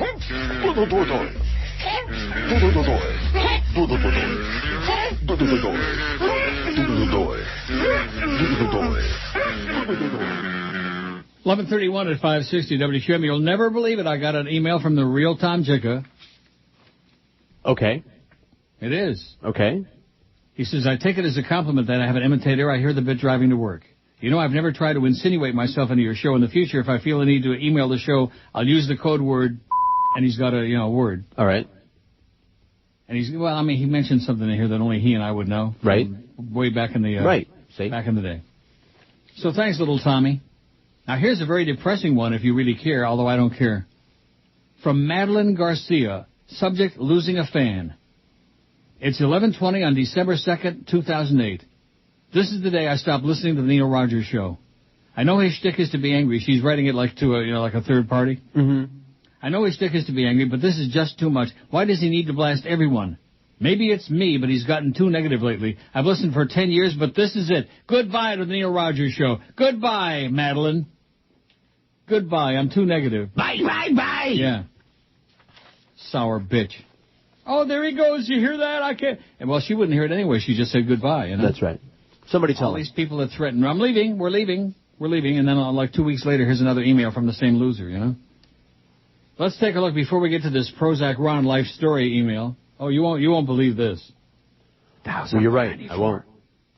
I already don't. Well, why not? Because? You're so damn negative. I get the hate from Madeline, and you're the one. I'm positive I'm negative. Isn't he the one, Chris? He's the one. Oh, always. 278 votes on the poll. What movie or TV show has the best flesh? Spanish Soap, 61. Baywatch, 35. Caligula, 31. Boogie Nights, 20. Wild Things, 20. Basic Instinct 16, Porky's 15, Showgirls 15, Las Vegas 11, The Girl Next Door 7, Entourage 7, Sopranos 7, Supernatural 6, Rome 6, From Dusk Till Dawn 6, Bachelor Party 4, The Boob Tube 2. The Boob Tube, excuse me, has got a pair. Euro Trip 2, Risky Business 2, Incoming Freshman 1, Blue Crush 1, Turistas 1, Turistas, whatever that is, Turistas. 54. I suggested that you watch that. I might have to send you a copy. Turistas? Oh. The Tutors one. You never put on that one that I told you and you agreed with me, and then you never put it on here. Chris was supposed to. I apologize. What was it again? The one with Stephen Strait. The Covenant. Oh. The Covenant. My God. The Ovenment. Tutors one. None for Meatballs 3, Sin City, Back to School, the OC, or the Seniors yet out of 278 vote. How do you like that? An email from the real Tom Jicka. God, I'm going to put that on the wall, frame it. And you're telling me, oh, these aren't the real people, blah, blah, blah, blah. See, that's it. If it's the real person, then they'll identify themselves somehow like that. Like Johnny Dork. Right. Well, Johnny Dork's case just being an a-hole, that should be proof enough, and yet you're still skeptical. Okay, you want to hear the life of Prozac Ron? If you must. From Barry. And then at the end, sincerely, Barry, I'm your friend. I'm your friend. So Barry's obviously a nitwit. The life of Prozac Ron. Prozac Ron has 2 brothers and 1 sister. Ron's parents had troubles with him and placed him in a program on state hospital grounds. He was there from the ages of 13 to 17. He was labeled as a manic depressive. After his stay there, he was placed in regular school. One day, another student came out of the classroom and punched Ron in the nose. His nose was broken in 2 places. Maybe that's why he talks like that. Mm-hmm. Ron was placed in special ed classes and teased most of the time in school. After school, he did odd jobs at restaurants. Prozac Ron was seeing a girlfriend, and she accused him of child abuse. Prozac Ron denied the accusations and fought for his rights and won. Fought, F-A-U-G-H-T. The child, the mother, and former boyfriend all had the same disease. Prozac Ron was tested and released. He later went to settle out of court, and several social workers were fired. The girlfriend was protecting the boyfriend for the crime he did. They tried to blame Prozac Ron, and Ron went to a lawyer and won his case after he was tested and released. The former boyfriend went to jail for his bad crime on a child. The girlfriend was blaming Prozac Ron because he had a disability. After Ron settled, his parents got him a home where he's very happy. Aren't you happy? Not yet. Prozac Ron has been with the same girlfriend for 8 years, and this Thanksgiving he fed 8 people who had no families. Prozac Ron cooked a delicious turkey, and all the trimmings, everyone was delighted, so he could cook so well. He should go to cooking school. Prozac Ron was adopted and 7 years found his birth mother as she sends him any DVD he wants. She recently sent him a 42-inch plasma TV and an HP TouchSmart computer. Prozac Ron's hobbies are he's a major Star Trek fan and has every figure you can think of and is a talk radio fan of all shows. His favorite is the Neil Rogers Show, and because you all gave him a voice. No. Sometimes people want to put him in a vacuum cleaner bag and turn it on. He still says Neil makes him laugh, and Prozac Ron is never mean when he calls into Neil's show. He laughs every time you say, I'm your friend, and kindly goes back to his room with all the Star Trek figures and DVDs. So I hope you enjoyed the life of Prozac Ron, for he's a big, kind-hearted guy and will give the shirt off his back. Sincerely, Barry, I'm your friend.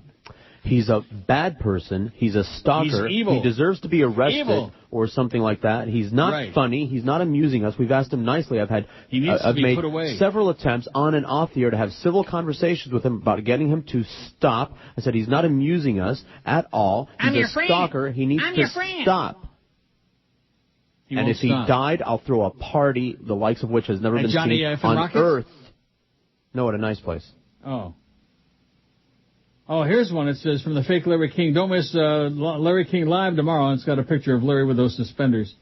Brad Pitt will be in. What do you think of my good friends Paul Begala and David Gergen? They think you should go to Sirius and leave the money. Yeah, let me go to Sirius and work for free till they go out of business. Then at least I won't lose anything when they shut it down. Isn't that a good idea? That sounds like a game plan. Now listen, I threatened before to mention this and I forgot all about it. And it's already Tuesday. I don't want you people to make any plans for Saturday because George's birthday is Saturday, December 6th, and he's got his appearance. Right. And if these people don't show up and treat you nice on Saturday, then that tells me all I need to know. What? What, that they hate me? No, that they just are relentless, heartless bastards. Oh, My we God, already after knew all that. the years you've been on this show? Join George this Saturday, 2 to 4 at the Fort Lauderdale Metro PCS. Come by for your chance to win the ultimate college football championship game experience, which includes 4 tickets to the BCS championship game, 4 pregame field passes, and 4 Fan Fest tailgate party passes. Metro PCS, you'll find it at 2350 North Federal Highway in Fort Lauderdale. George will be there this Saturday, 2 to 4, to hang out and to accept all your birthday presents and drugs and whatever you got. Cash, lots of cash, bags and bags and bags of cash.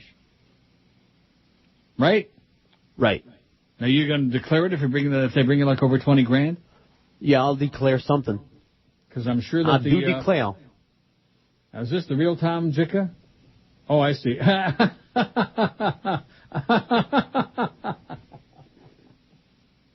Too late. I've already got the code word. Oh, and by the way, back to Prozac Ron, if we will. He has called and said horrible, obnoxious, dumpable, vile, insulting things on too many occasions to count for Barry. Say it again? Barry said that Prozac Ron only says nice things when he calls. Mm-hmm. Absolutely untrue. He has called us every name in the book. He calls obnoxious. He's had to be dumped on many occasions. He's a bad person. You said dump, and I'm going to go do a Joyce during this break. Excellent. I did it during, about an hour ago. Now, what does this say? I'm going to post the poll on the other site. You should have 1,000 by the end of the day. What other site? What does that mean? On the Sun Sentinel site? No, this is not from Tom Jicka. Oh. This is from some goofball. I see.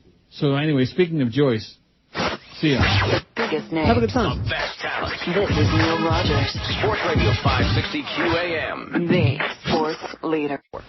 The biggest names. The best talent. It's the Mad Dog. Jim Mandich. Afternoons, 4 to 7. Sports Radio 560 QAM. The sports leader. Show me yours, I'll show you mine. 14 till noon at 560 WQAM. Yeah, it's really tragic the way some parents and adults inflict their children on the public. Yes. Speaking of your friend Prozac Ron. Yes. I'm your friend. Now, no. what kind of sane individual allows? He's not. It's like letting a crazy person just run loose in the streets. Right.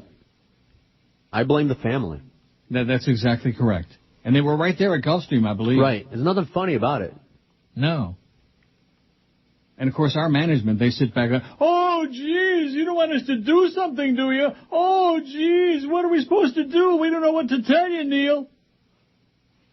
They were right there, right in broad daylight. Could have had a big butterfly net. Mm-hmm. Trapped the whole damn, the goddamn spot right there. It's illegal. It should be stopped. Yes. By the way, Sirius is back up to 18 cents. Woo, I'm going to go buy some net. It's a selling opportunity. The fake Larry King says, happy birthday, George. We like George, just not on the air. Uh-huh. The guy's been on your show for years, yet has no sense of nostalgia. He wouldn't know Don Cox from Don Johnson or Don Ciccio. Excuse me? I'm just reading what it says here, okay? I worked with Don Cox. I partied with Don Cox. I hung with Don Cox. You partied with him? Yeah.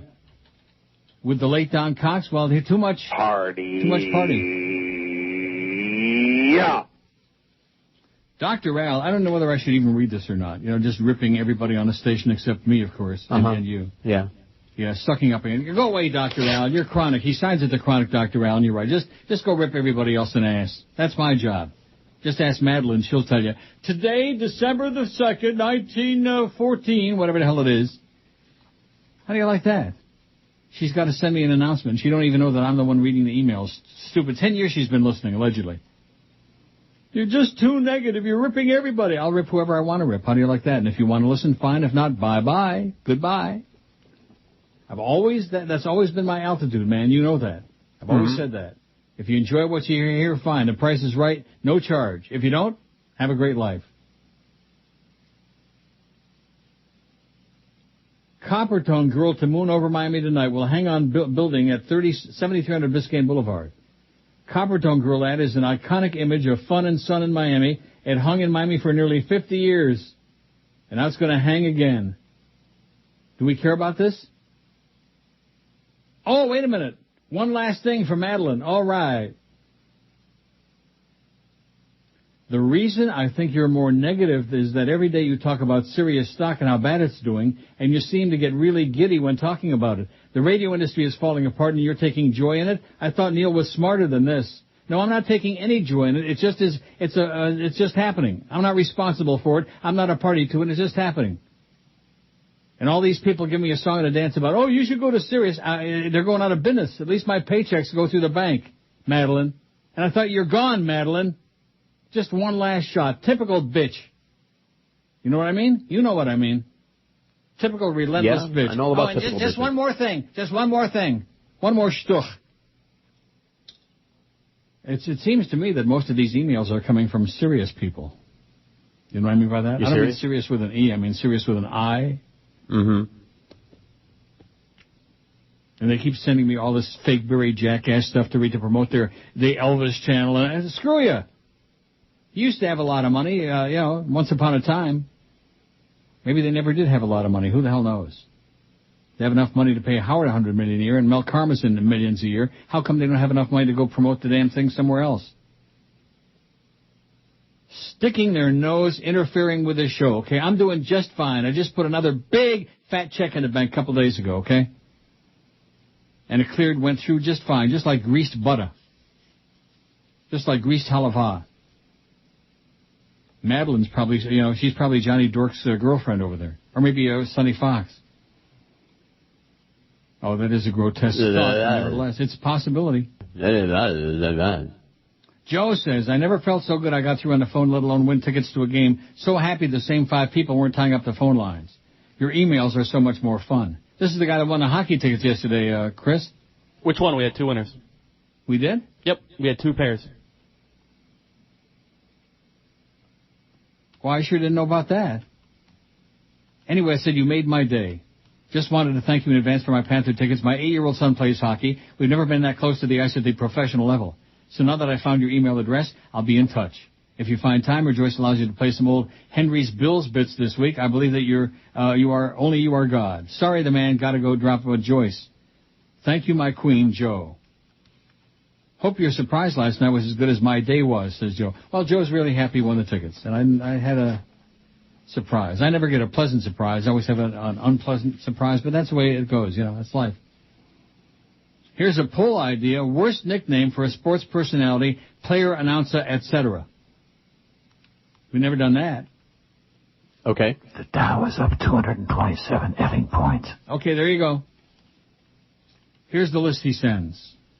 The Juice, Dice K, the Beast, the Diesel, the Big O, the Galloping Ghost, Zoe, the Flash D. Wade. Take your pick. A-Rod, the next one. The Mailman, Swami, Slash, Samurai, Mad Dog or Big Dog.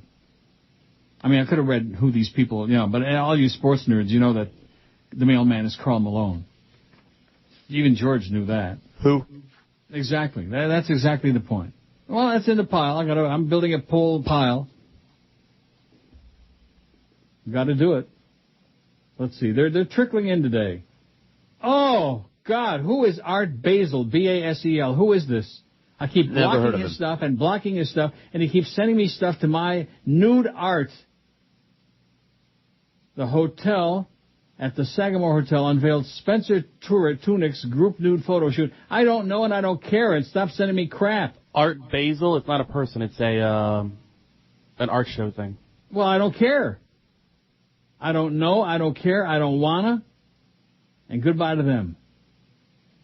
And here's another one. Reverend Billy Church of Stop Shopping arrives from Black Friday. More crap. Over. Please tell that woman to get the sand out of her vagina and enjoy life already, says John. Madeline. Yeah, Madeline, get the sand out of your vagina and go enjoy life somewhere. I think the reason he's so negative is because he takes such great delight in Sirius. Yeah, she's a serious bitch, obviously. Right? Right. I mean, just some ordinary pedestrian listener out there wouldn't give a crap about Sirius, whether they're on, off, whether their stock is 17 cent, 2 cent, minus Maybe column. She's got they stock. Wouldn't care. Nah, she's one of those, there's a whole bunch of them. That's where all the stuff is coming from.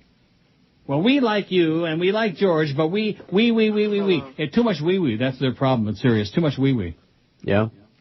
And I'm telling you. So Rose right now. I like the wee. I'm only going to read the double digits. Here's the poll result. I don't like this poll. You're right. What movie or TV show has the best flesh? Spanish Soap 66, Baywatch 39, Caligula 33, Boogie Nights 25, Wild Fangs 25, Showgirls 21, Basic Instinct 19, Porky's 15, and Las Vegas 13. Everything else single digit. It's just too, the movie thing should not be on there. You're right. Here's one. It says, if you're into trance, you're going to love this one. Sirius is giving 3 winners trip to yada, yada, yada. We don't care. We don't care. They get passes to Miami. Wow. We don't care. How do you like that? This is their new pastime now at Sirius. They email the Neil Rogers Show. How do you like that? While their stock is drifting into a never, never land. 18 cents. Can you explain this to me? No. Because I'm serious. I'm getting a headache from the whole thing. I'm serial. In fact, I'm going to lay down during the break. Or maybe just do another Joyce. The best talent. On the floor. This is Neil Rogers. Sports Radio 560 QAM. The sports leader. The biggest names, the best talent. You're listening to Sports Radio 560 WQAM. Miami, Fort Lauderdale. This is Brady Quinn. Whenever I shave my balls, I listen to the Neil Rogers 12 to 1 hour.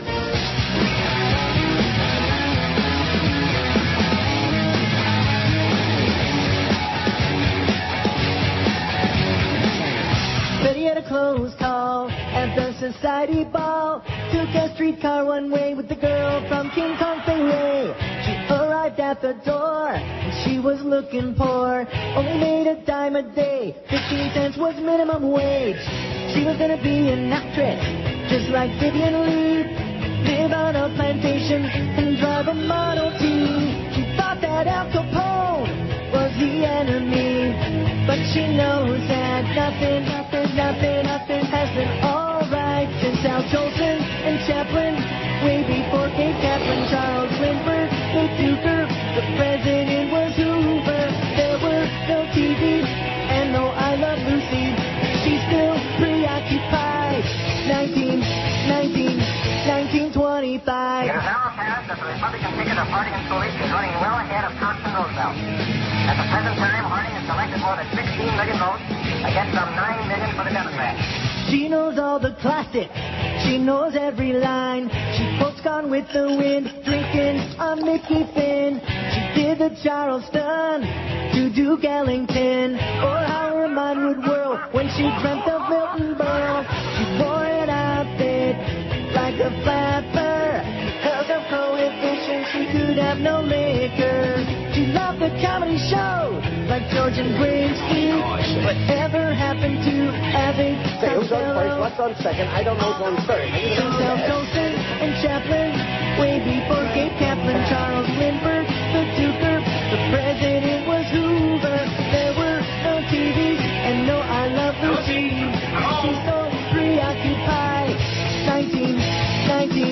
1925. Okay, 12:01, and I got another great email from Barry Jackass. All right. Speaking of strangling people, wouldn't you like to find out who some of these people are and just strangle them with your bare hands? 4. There are 4 people. I know who they are. Okay, well, here's the fake Barry Jackass. Mm-hmm. Why not work part-time at Sirius? Wouldn't you like the chance to do your show censor-free and be heard crystal clear to almost 20 million people? You already have the ISDN hookup, so it would be easy. Are you scared or just lazy? None of the above. I'm just, again, when nobody has offered you any money to work for them, the idea that I'm going to work for them part-time, full-time, half-time, whatever, it's just ludicrous. Speaking of him. All these people, we love Neil Rogers and he would be so great. Okay, well, offer him some money and see what work out a deal with the Beasleys, okay? Oh, Sirius, it's like a disease. And you know what? This is exactly what you'd expect from people like on the way down when they're floating underwater and they've got like 40-pound weights on each leg. Sinking fast, sinking to the bottom. Here's from the fake Maria Bartiromo, who I always enjoy, though. Good morning, Mr. Rogers. As I'm sure you're aware, the market is way up today. Never mind the drop of nearly 8% yesterday. Today is still a buying opportunity. Just imagine if you'd taken some of your big fat paycheck and diversified it into the market. For example, Gasco Energy is up 54% today. Woo! Can you make that at the casino? I highly doubt it. Remember, free market capitalism is the best path to prosperity. Regards, Maria B. With the bags on. B stands for bags under my grotesque eyes. How do you like that? How'd you like the one from the fake Barry jackass? Yeah. Am I scared? Am I this? Yeah, you're scared. I'm scared. Always known you to be, just, scared of your own shadow. Mm-hmm. And lazy. Oh, here we go. Barry Jackass. More about XM and Sirius. Delete. Wow. Delete, yeah. Neil, Art Basel is the world's largest art fair. Every year they hijack the entire Miami Beach Midtown. You can't go anywhere in these areas to watch the local news, etc., without seeing thousands of these rich people from all over the world partying. God, you're out of touch. Who cares? God, I'm out of touch. Like I want to be involved in that crap? I'm out of touch. Touch this. More of this negative. See, I'm not the one that's negative. It's all these hostile emailers. Bah, bah, bah. It never stops. Bah. Non-stop. Every one. 99% of them. Oh, U.S. Senator Mel Martinez won't seek re-election. He struggled to boost his approval ratings because of close ties to George Bush. Announced today he will not seek a second term. Thank God. Yeah. Oh, and here we go. Is this from Barry again, or is this... Yeah, Barry. I'm your friend. Basically, what we've got today is we've got two groups of people. Well, two categories. We've got Barry, who wants to turn it into the Prozac Ron show, and then we've got the Sirius crowd. Started with that fake Greg Budell one, and from there, although at least that one was honest, we have no money. Yeah. I don't blame you for wanting to make money and get paid for your work, and we're fresh out. Remember that? We're fresh out? They're fresh out, all right. Anybody that would put Alex Bennett on the air, that should tell you all you need to know. You want to hear the follow-up from Barry, I'm your friend? Oh, yeah, sure. George seems to be upset at Prozac Ron. It was always Jamba who was me, not Prozac Ron. Ron said his pieces. Will you listen to this, please? You are such a relentless bastard. Yeah, and? I'm gonna take your ass to that Johnny Effin' Rockets if you don't watch it. If you're gonna pay, yeah. I'll go. No, I'm not. Oh. I'm gonna make Chris pay. Oh, you guys are screwed. I'm gonna make your wife's cheap friends pay again. But now, will you listen to this? All right. Prozac Ron is so scared he keeps a nightlight on. He's afraid a Republican might be under his bed. He said that he even gave George a Star Trek doll to make peace with him. Did he do that? Yeah, but he didn't make peace. A Star he Trek needs to doll? Stop. Action figure. Stop! Locutus. That's our plea today. I mean, it's the 2nd of December, okay? It's almost the end of the year. It's real simple. With two groups, Sirius people and Prozac Ron and company. Yes. Stop! Just stop. Stop! No hate, no animus, no hard feelings. That's right. Just ever. go away. Just stop. Have a great Stop life. calling. We wish you all the best. Just stop. Leave us alone. We don't want nothing to do with you. Sirius or Prozac Ron. I know George doesn't hate Prozac Ron. He's got a heart, too. George, don't be upset with Prozac Ron. He likes you. Chamba and you need to be in a ring so you can fight each other like Klingons when they have a disagreement. No. Please don't hate Prozac Ron. He has issues. I'm your friend. It doesn't matter. He's got issues, all right, and we don't want to be the target of his issues, okay? Stop. Put him away in a Both rubber room somewhere. Put him in there with Chamba. Hey, Ron. Hi, Ron. If he stops the calling, misfits of the world have interfered with his show, and Jolly Joe Bell sits on his big, fat, pimply ass, spewing out bloody, wild, uncontrollable diarrhea. Oh, my God. And this is what we're stuck with? Barry Jackass is back again. Now, hopefully, this one has nothing to do, has nothing to do with you-know-what. What? I don't think I'm even going to mention that on the air again. I'm serial. Good. Oh, yeah, good plan. Don't you think? Excellent plan. I mean, these idiots over there are like interfering with my life, and I don't like it. I don't like it. I could like it, but I don't wanna. Look at that. Spanish soaps winning hands down your pants. 68. Best flesh. Baywatch 41. What was that little kid with the short kid with the black hair on Baywatch? Peter Lorre. No, come on. I don't know. I think Prozac Ron's got a point. That's your bag, Dad. What? I've never watched a single episode. Well, what do you mean? Do you think there's some hot chicks on Baywatch? Pam Skank was on Baywatch. Oh, that's that guaranteed that I would never watch past the opening credits. Well, anyway, he was real cute. Barry Jackass, who's really grotesque. The fake Barry says, Scarborough negotiating return to radio. Oh, no. We're scared. David Charvet? David Charvet. No, he was the French one. He was okay. But he's not the one I'm thinking of. David Charvet looks really gay. You know. Are you finding somebody else? I'm trying to look. Jason Brooks? No. Jason Simmons? No. Jason Gedrick? No. Chris Fiore? No. I don't know. Joe Scarborough tells TV Newser that he and his MSNBC Morning Joe co-host Mika Brzezinski are indeed, as rumors have posited, moving closer to launching a radio talk show, but he responded to New York radio message board discussions of his joining Citadel Talk WABC by saying, we've talked to Citadel and several other networks. Oh, God. You're right. This business has gone not just into the toilet, but all the way down to the bottom. Wherever it goes, that's where this business is gone. You know, once you flush. Yeah, once it's gone. That's right. Once it's gone, it's just gone. Scarborough added that if we had our druthers, we'd sign with Citadel, only because they launched Rush Limbaugh, Sean Hannity, all the most successful talk shows in the country. As I explained to Mika, there are two types of radio shows, those that have clearance on WABC and those that don't have clearance on WABC. It's just a radio station like New York Times is just a newspaper. Whatever that means. If we're going to get into radio, we want it to be by the beginning of the year. He said he would know about a deal in the next couple of weeks. The show would most likely air from 10 a.m. to noon. 10 a.m. to noon. Oh, my God. Oh, God. Joe Scarborough is going to be up against this. Can you imagine? It's not bad enough. We got to deal with Rush and with the man cow who did a point. And with Bill O'Reilly, point. And Jim Rome, point. All that chazarai. We got to deal with that. I'll tell you, the emails have been good today. Aggravating, many of them, but good. Jose Solano? Who? Jose Solano? No way, Jose. Idiot. He was like one of the main characters on there, like in the later years.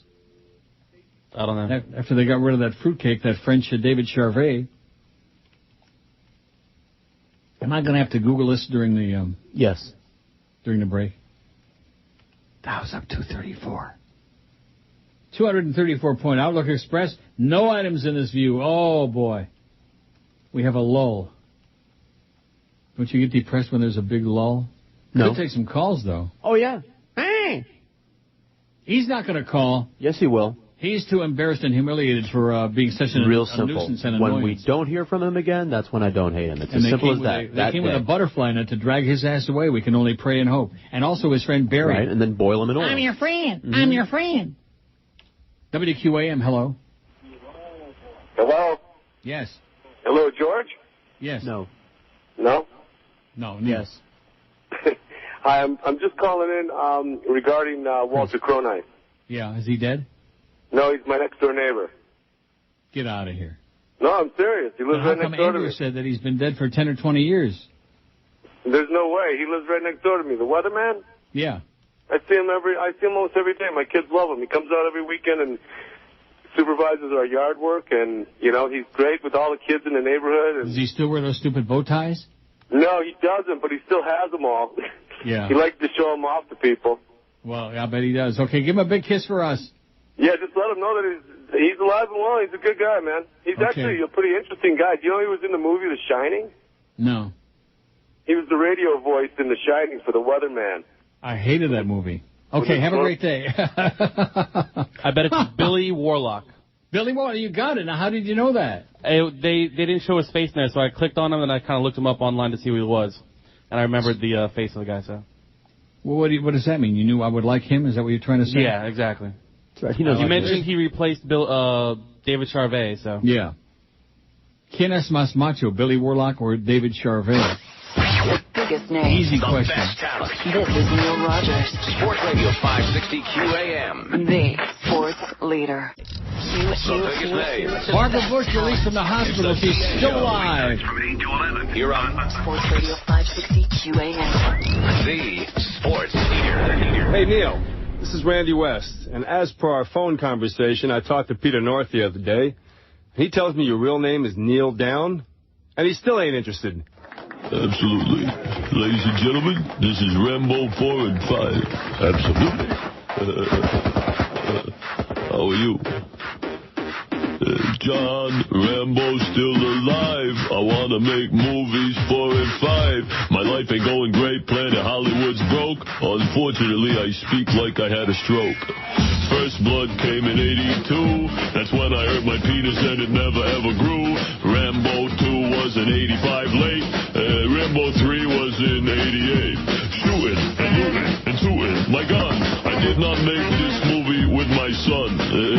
His name is Sage. He was in Rocky V and Daylight, the tunnel movie. A little bit of cash is what I need. I gotta get a loan from Apollo Creed. I gotta have another hit movie or a Broadway show like Dennehy. I guess nobody ever saw Copland. It was stupid. I guess I understand. My whole life is about to cave in. All I got left is Jennifer Flavin. Ladies and gentlemen, I need to make Rambo 4 and 5. Check it out. So call me up. I really need a script. I can do dialogue or keep it zipped. I like comedy, action, adventure, and drama. The only thing I will not do is have sex with a llama. So give me a break, for goodness sake. I used to be on Oprah. Now I can't get on Ricky Lake. Right now I got a one-man show in Poughkeepsie. Basically, I'm an unemployed gypsy. A little bit of cash is what I need. I gotta get a loan from Apollo Creed. I gotta have another hit movie or a Broadway show like Dennehy. I guess nobody ever saw Copland. It was stupid, so I understand. My whole life's about to cave in. All I got left is Jennifer Flavin. And that's why, ladies and gentlemen, I need to make Rambo 4 and 5. How are you? Absolutely. You fairy. Top 19 at 560 WQAM. Happy Tuesday to you. El Dos de Diciembre. Doce would be the 12th, right? Right. Dos. Correct. Get a good dose.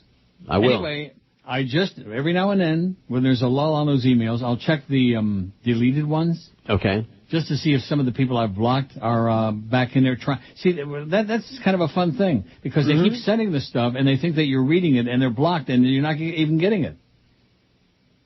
So it keeps them off the streets, or on the street, or whatever. This one is from Rob from Lauderdale. Remember him that I blocked yesterday with his racist, grotesque email? Yes. Who's a real chronic pain in the ass? Because nobody else has got dccrfm@aol.com except Rob from Lauderdale, who's a jerk, a jackass. Good morning. What that idiot didn't tell you. And this one was deleted, by the way. I just read it just to see what kind of sputum he was spewing. What that idiot didn't tell you about Gasco Energy is that 6 months ago it was trading at $4.55, and now it's trading at 55 cents, so you lost your ass if you bought it a few months ago. Great buying opportunity until the market crashes another 675 points. No name on this one, though, as if I'm not going to recognize that email address. You're an idiot, Rob. You're oh, God, you smell like subhuman smegma. You're nauseating. Now, here's one that's more interesting from the fake Josh Cordes. And guess what it's about? It's about an offer from the unmentionable ones. Oh, yeah. Neil, I've enjoyed our many years and good times together, but I've accepted a job at... I will be a part-time on-air sidekick for Pharrell, redesign their website, and wipe Howard's butt for him in my spare time. They're offering me a tremendous salary and stock options, so I should be rolling in dough in no time. Yeah, grab up those stock options, fake Josh. Mm-hmm. I can still work on your piddly little webpage from time to time, but I'll need BBGI stock options for that to happen. I'll miss you and George, but Fat Chris can rot in hell for all I care. Please talk to Jolly Joe about those stock options and get back to me. Hugs and kisses, the fake Josh. How do you like that? Your good friend Josh Cordes turning on you like a cornered rat, and he's going to wipe Howard's ass, probably with his tongue.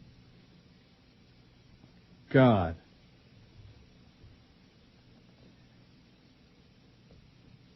Oh, here's another one from another fake Tom Jicka with another fake code word.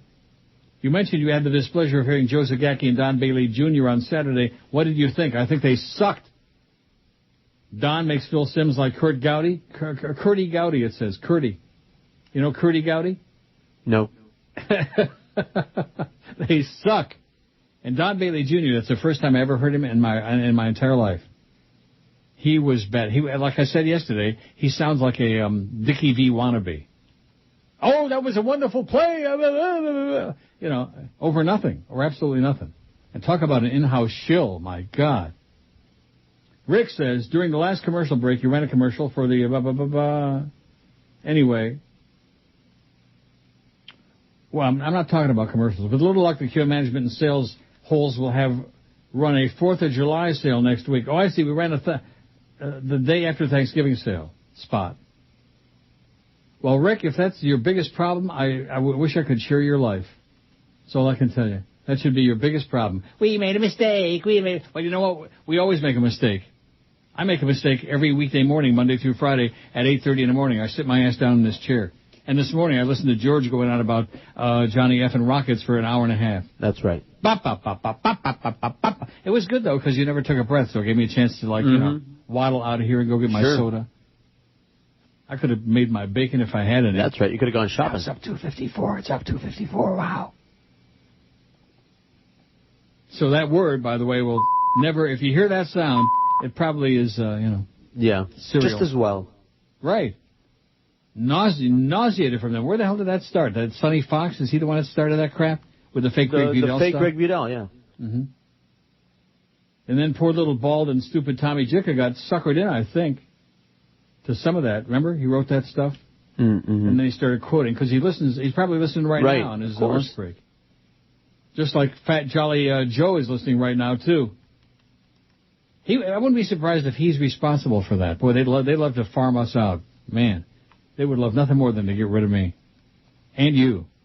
And Tubby there, oh my God. From the fake Larry King, what's wrong with Phil Simms? You don't like his folksy approach? You must have hated Merlin Olsen and Dick Enberg. The fake Larry King sent me the same email yesterday, and I'll say the same thing I would have sent, but it was after the show. He sucks. With that fake affected southern drawl of his. The sideline. That was a fine call on the sideline. Oh, he's just, and never shuts up. He's got to get paid by the syllable. Not just by the word, by the syllable. Pop, pop, pop, pop, pop, pop, pop, like that. Once upon a time when we had the great broadcasters, the great play-by-play guys, if there was a color guy at all, which guys like Scully never had a color guy, they just did the whole game by themselves, they didn't need somebody to keep interrupting. But back in the day, when we didn't have people interrupting like every 2 seconds, interjecting a lot of meaningless garbage, like Denise Potvin.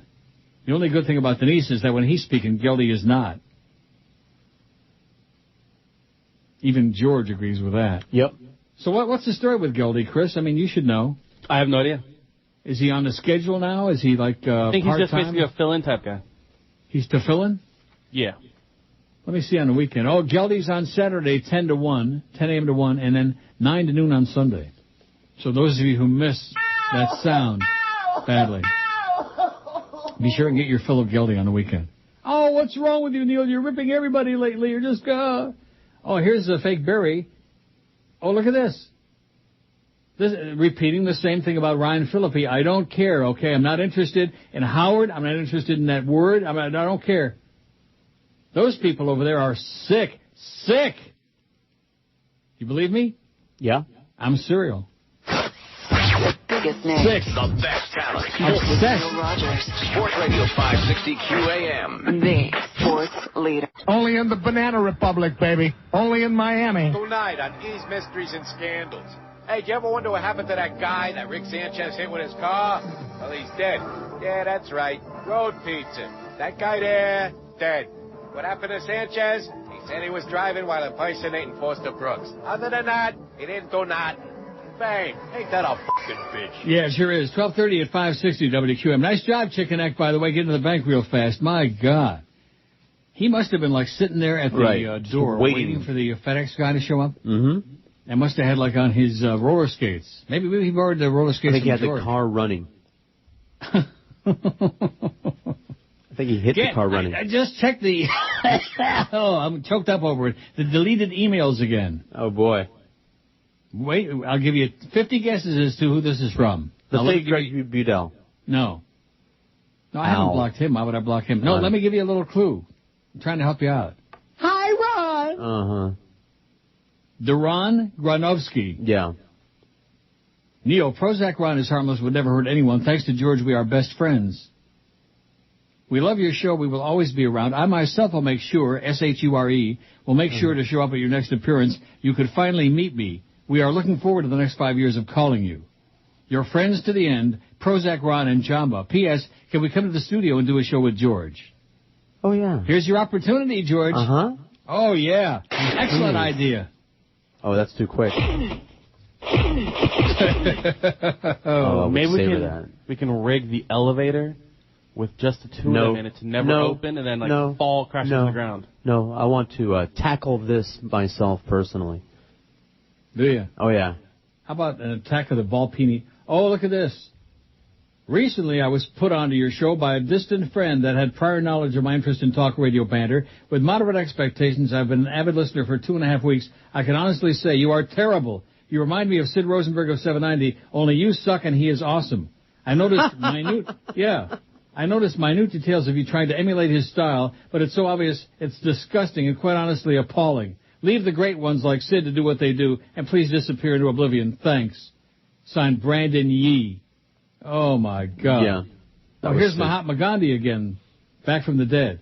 I have a serious question for you, Neil. I know you get high ratings, but why is it the same 5 people calling to the show? I myself found your show by luck one day when I saw a billboard on the Palmetto Expressway. I kept seeing your ad and thinking, who the hell is that? So I tuned into 560 and heard your show.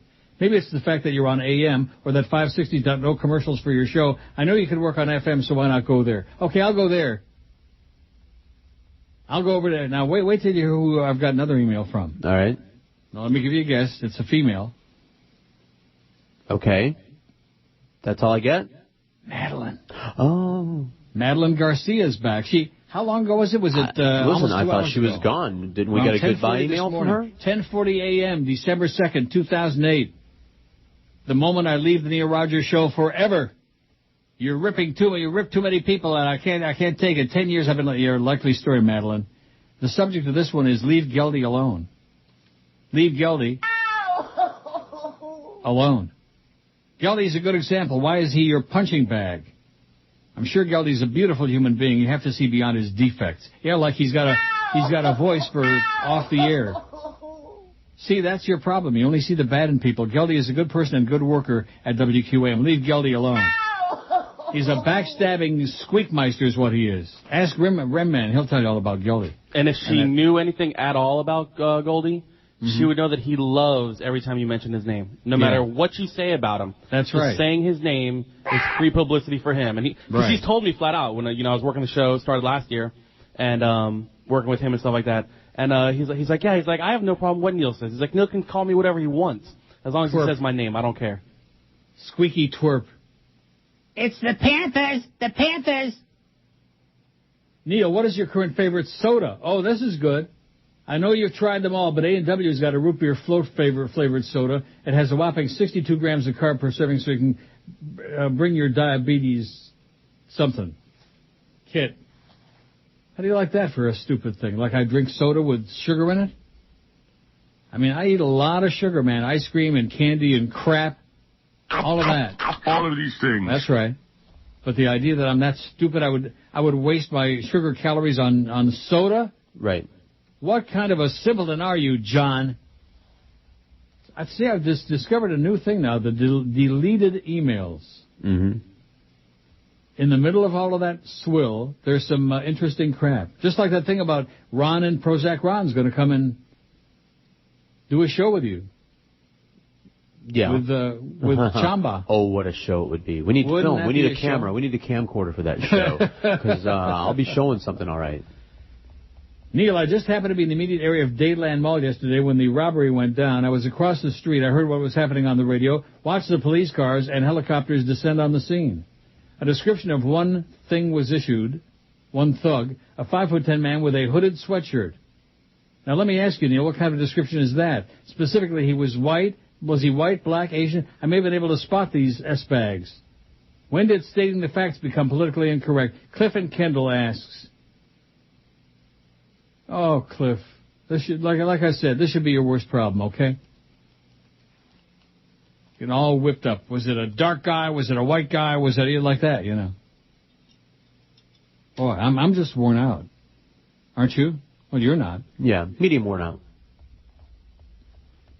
Probably from that meal at Johnny F. and Rockets. We're not knocking the food. Don't misunderstand. Great. We love Wonderful. that place. Everything. And I'm so psyched that you told me that there's one very close by me right here in T.O., man. And that is great news. That was some homework by Fat Chris there. Yes, it was. Which goes to dispel the myth that he's useless as a third leg. Well, he didn't have to get up to do it. Right. And we also got that bad information about Walter Cronkite. First, the one guy calls and said that he's dead, been dead 10 or 20 years, and he should know, but a beep, but a boop, but a bop. And then this other guy calls in, and he should know because he's his next-door neighbor. WQAM, hello. Yeah, I don't know if you heard about. Oh, what are you doing on the phone here? Bill Drake died. Who cares? The famous RKO person. Yeah, who cares? Look out now. Yeah. Hey, Mike. Yeah. Look out now. Can you believe that? Of course. That's what we're reduced to now. We got chronic callers and chronic emailers, and that's it. Chronic. We need some chronic tonic is what we need. Good God. Oh, man, where do you take it? Oh, I punch up one line, and there's Blind Mike. I think if I live to 100, which I won't, but if I was on the air somewhere in this market till 100, these same cretins would be calling, the same losers, the same unsupervised lunatics. WQAM, hello. Who's Barry? I don't know who Barry is, but he knows my life story, but I do have a 4-tooth asthma, and I do have an HP Touch Smart, but Daron's my best friend, and we use rectum cream.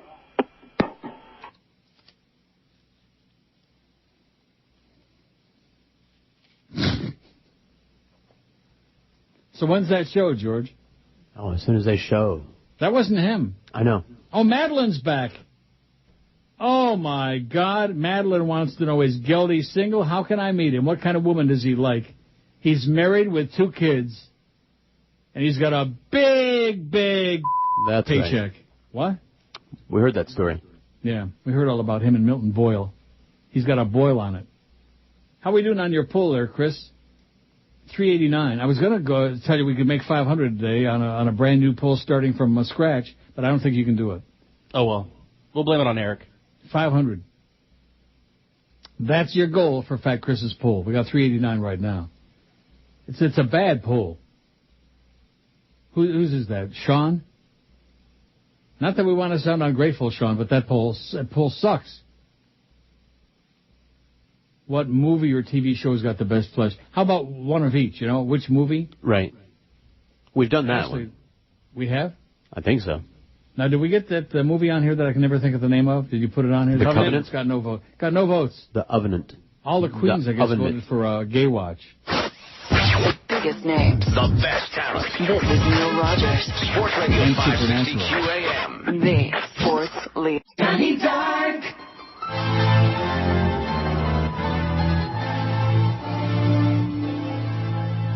On the first day of Hanukkah, my parents gave to me a picture of my fat Aunt Bernice. Oi! On the second day of Hanukkah, my parents gave to me 2 stinking dreidels and a picture of my fat Aunt Bernice.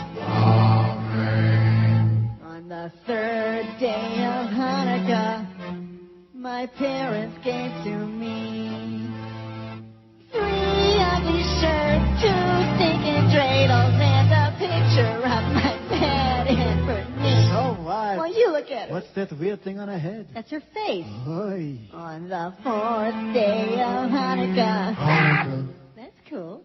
My parents gave to me lousy kosher candy, 3 ugly shirts, 2 stinking dreidels. Sing the dreidel song. No. Sing it. Dreidel, dreidel, dreidel, I made it out of clay. And when no one is watching, I throw the thing away. No, was that nice? Bite me. Oy. On the 5th day of Hanukkah, my parents yelled at me for wanting a Christmas tree. What? Well, Jimmy's got one. Maybe Jimmy's Catholic. Oh. And not wanting candy. Not wanting shirts. Not wanting dreidels. Or a picture of my fat Aunt Bernice. Amen. On the 6th day of Hanukkah, my parents made me sing. If I were a rich man. Oh, God. I sing this song every year. In front of my fat Aunt Bernice. Oy vey. On the 7th day of Hanukkah. Not bad. My parents made me eat 7 greasy latkes. If I were a rich man. I want want a Christmas tree. I want a Christmas tree. I want a Christmas tree. Oi, is this a putz?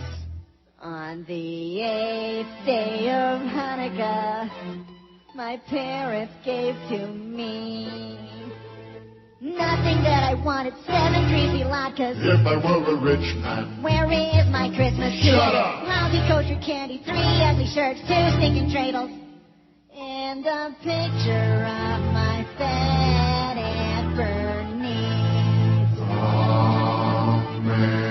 Hanukkah sucks. Oh, yeah. Sunday at sundown. Sunday, December 21st. So that's like, let's see, this coming Sunday is what? 7th? 2 weeks from Correct. Sunday at sundown is Chanukah, Hanukkah. Now, why do they spell it with an H? I don't know. They have to give us this goyish version. Now, there's watered down. Why do they leave the C off of Hanukkah? I don't know. It's not Hanukkah. It's Hanukkah. Chanukah. Now, what kind of stupid stuff do we have to do for Hanukkah besides exchanging gifts every day? Spin the dreidel. Dreidel. Yeah, I gotta play that. What else? Drink some wine? Always drinking wine. Why not? Fake Larry King asked, did you watch any of the Dolphin game Sunday? Boring game, but Gus Johnson and Don Beebe were great. Didn't watch it, Fake Larry. I was en route. I was on a plane, and wouldn't watch it anyway. The Dolphins in St. Louis, I'm going to watch that. My God. My eyes hurt just thinking about that. Oh, poll suggestion from Greg. Glad you had the email contact now. It's great. Yeah, it is. If we get some different people on there, it would be fantastic. Neil at neilrogers.com. Just go to our webpage, neilrogers.com. And on the right-hand side there, under the mailbox, there's a thing to click. Email Neil, email George, email your ass. It says, I've listened to you since the mid-'80s, and I love your show. How about this for a poll suggestion? The best or worst characters that have been mentioned or involved in your show.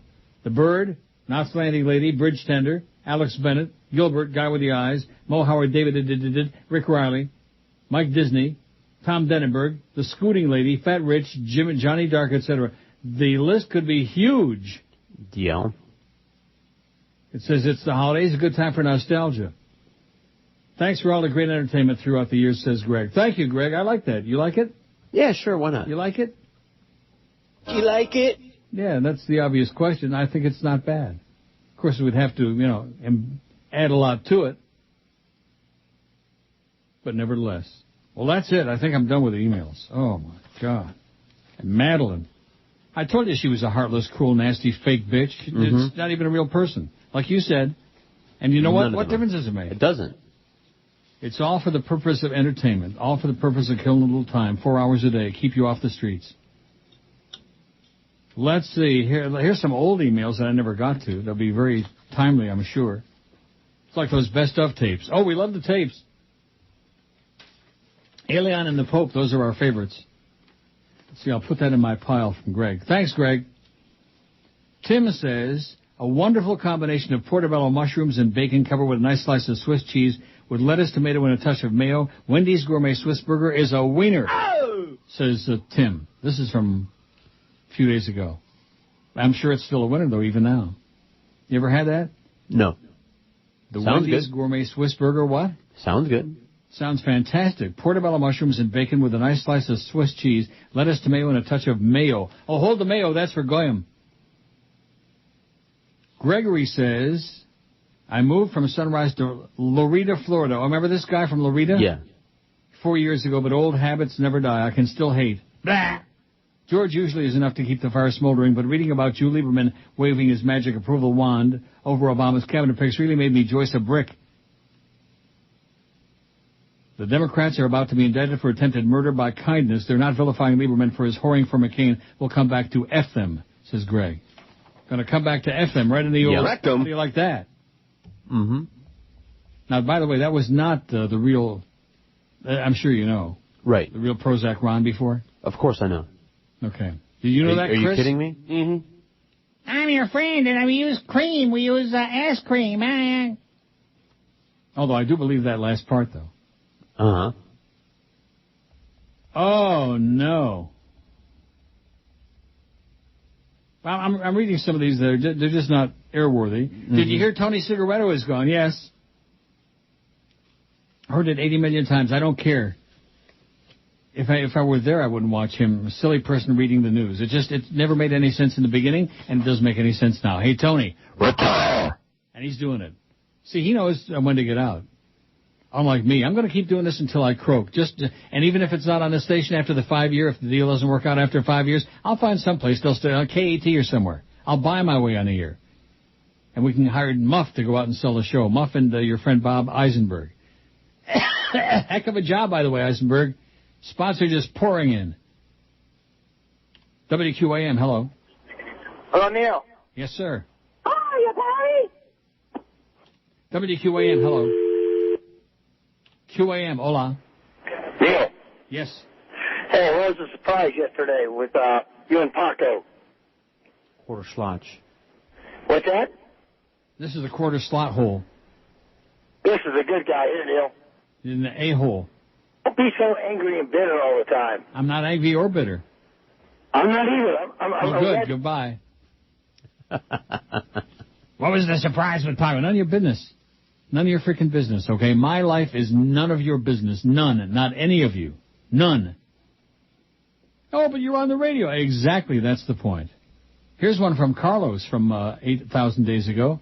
Neil, where did you dig up the Gilbert guy? He's a freaking nerd. Please never find this guy and put him on the radio. I guess you can use his laugh because it's funny, but please don't put him on the radio. Why would we put him on the radio? I don't know. Used to, but that was 100 years ago. I don't know why people complain about George. As a fellow Cuban, I can appreciate all the great things he says, and he's a lot smarter than all the morons who call, but that's not saying much compared to all the callers of a QAM. Got that right. Thank you for not taking any calls. I hated all those people who would call up like, I'm your friend, and all the other stupid asses that would have nothing to say. It was a great waste of all our times. In closing, Carlos says, I hate Joe Bell, Joyce, everything on QM except your show, and the Dolphins, and there are no fags in the church. Not. Cute. Nice, Carlos. Mm-hmm. Carlos knows there's just tons of fags in the church. You fairy. WQAM, hello. I'm your friend. I'm the real Ron. I got a cold. I don't know who Barry is, but I take Prozac, and I have Sartak to do. WQAM, hello.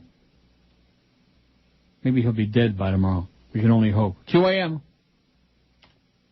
Hola. Mr. Rogers. Yes, sir. The poll that you're planning to do tomorrow, don't do it because that was a Dan LeBastard poll. Don't do that one because he's going to rank on you if you do it. What are you talking about? The one that, what does a man have to know, how to change a tire, how to cut a turkey? No, that's not the poll we're doing tomorrow. Okay, well, just don't do that one. The poll tomorrow is what past features of the Neil Rogers Show would you like resurrected? That's the poll for tomorrow. And guess what? We'll do any poll we want to do. I don't give a crap about Dan LeBastard. Don't do this and don't do that and don't. We're leaving and bye. And yeah, right. They got the radio turned up so loud that the walls are shaking. Remember in Clockwork Orange when they had him locked in the room? Yes.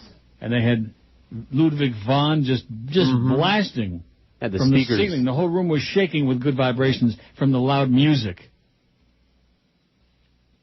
Don't do this and don't do that and don't Dan LeBastard. Give a big kiss to Dan LeBastard, okay, right on his fat, pimply ass.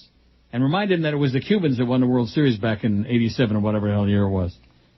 97, what year was that? Levon. Yeah, 1997. Boy, talk about a guy that got off the hook. I love you, Miami. Spanking. Huh? I love you, Miami. Yeah, I love you, Miami. I love you, Miami. Not anymore, though. He's probably no longer playing, right? He played for the Giants for a while. Levon? Actually, he was playing last year, so... He was playing? Yep. With what? With Dan LeBastard? I think WQAM, hello. Yeah, Neil, a couple of things. First, this Citicorp bought out Washington Mutual, right? You're asking me? I don't know. Well, they did. And then and Citicorp also got a few truckloads of money from the government already. Did they buy out Wachovia?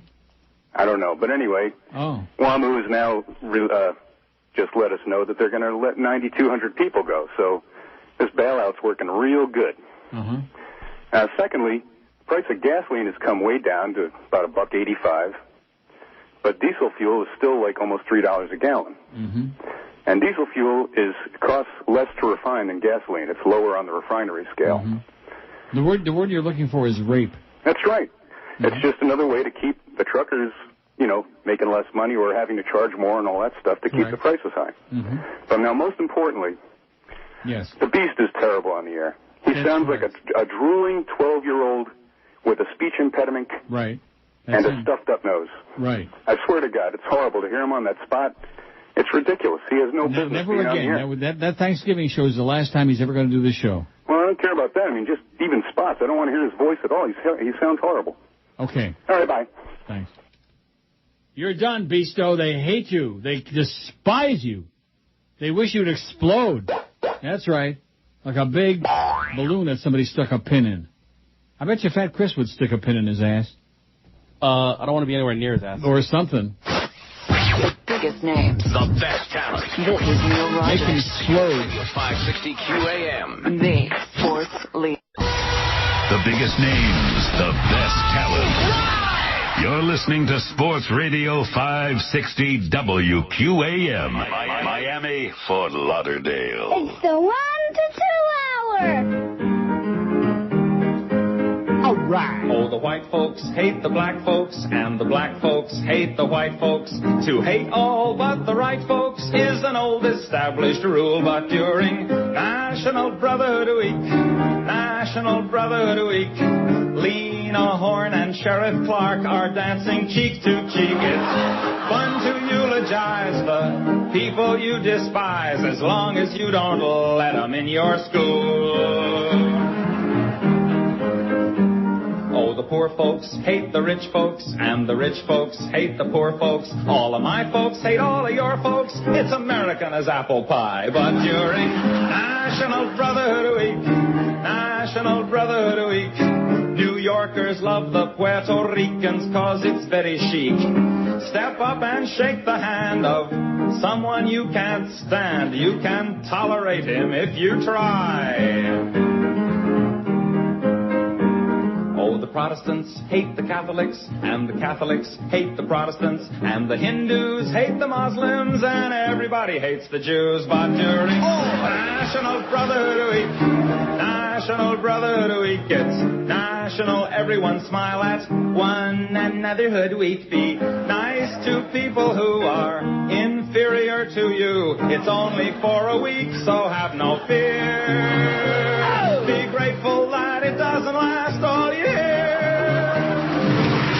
Not in South Florida, though. No National Brotherhood Week. Everybody hates. They just hate. They hate me. They hate George. They hate each other. They hate themselves. They sure hate Fat Chris. Hate. May not be good, or at least they're consistent. Speaking of Fat Chris, you're pulled. You got 418. All right. You think you got a shot at 500? Yeah, I think we do. No. We already broke 400. We got an hour. We can do it. No. If everybody chips in, we can do it. If everybody what? Chips in, we can do You're it. back on that Eric Estrada crap again? 419. Look at that. They're trickling in by the ones. 420. You need 80 votes in 58 minutes. You're not going to do it. We're going to do it. Crazy. 450 would be nice. But this is a poll that we put on like when the show started today. Don't you understand? Mm-hmm. Is this thing on? No, not really. My microphone button's broken again. I just... listen, you complain too much. Oh, listen, I'm just not... That's not a complaint. That's just a statement, so you know. An observation? Right. George's mic switch is broken again for the 400th time. And that's because you can't complain about the engineering maintenance at QM because there isn't any. Oh, well, that might cost money, Neil. You don't understand. Well, we're on a limited budget now. Oh, yeah. Screw you. Well, I'll tell you one thing. If they brought an efficiency expert into that place just in one day. Remember, once upon a time they did that a long time ago. Did they? Here? I'll tell you the first people to go that I would blow out of there, besides Ray Perry. Yeah. Okay, here's the poll. What? Sorry. You get my drift. Mm-hmm. A lot of dead weight in that place. Lots and lots of dead weight. Lots of people sitting around at desks having meetings, stuff like that. I'd make Flea the GM. Because at least he would do something for our show. At least he'd acknowledge its existence. Unlike that stiff redneck sales manager they got. What a bimbo. What a joke. What movie or TV show has the best flesh? This is a really bad poll. Should have just been TV show, not movie. How do you mix and match movies and TV shows, huh? Mm-hmm. Right? Right. Not fair. That's like asking what's the best TV show or movie show of all time. I mean, it's just silly. Spanish Soaps, 84. Baywatch, 49. With, what's his name again? David Charvet. No. Billy Warlock. Billy Warlock. Billy Warlock. How come I can't? It's such an unusual name. You'd think I'd be able to remember. I got a brain fart on Billy. He kind of looks like a clone of David Charvet. At least to me. He looks about as much like David Charvet as George looks like your ass. Okay? You're a crazy person. Billy Warlock looks like a clone of David Charvet. Yeah, they both look like these, little I got annoying an autographed whatever. picture of David Charvet in a bathing suit. He was all right. And he was definitely not. Yay. So quit spreading those rumors. Caligula 46, Boogie Nights 36. That was a great flick. Yep. Wild Things 33, Showgirls 31, Porky's 22, piece of crap. Oh, you can't say that, Neil. There goes your male audience. Next you'll be knocking Caddyshack. Basic Instinct 20, Las Vegas 14, Entourage 14, Sopranos 11, Girl Next Door 10, Rome 10, From Dusk Till Dawn 10, Supernatural 6. Who's on top, who's on the bottom? Is it Sam, is it Dean? What kind of a question is that? That was one of the emails we had, right? Yep. Who's the bottom? Bachelor Party 5, The Boob Tube 4, Euro Trip 3, Frisky Business 3, Blue Crush 2, Touristas 2, The Tutors 2, Incoming Freshman 1, Sin City 1, 54 only 1, Solamente Uno, that's ridiculous. The OC 1, none for The Covenant, Meatballs 3, Back to School of the Seniors. Meatballs 3. Oh, Sean. I don't know what kind of drug Sean is doing, but I think a lot of people would like to share. He's definitely on heavy medication, isn't he, with some of this poll crap? The poll ideas are almost always good, but some of the selections he puts on there, oh, my God. Wow. The Dow's up 215. That's all. Not going to get excited about it. Where's my latest email from Madeline? No, don't got one.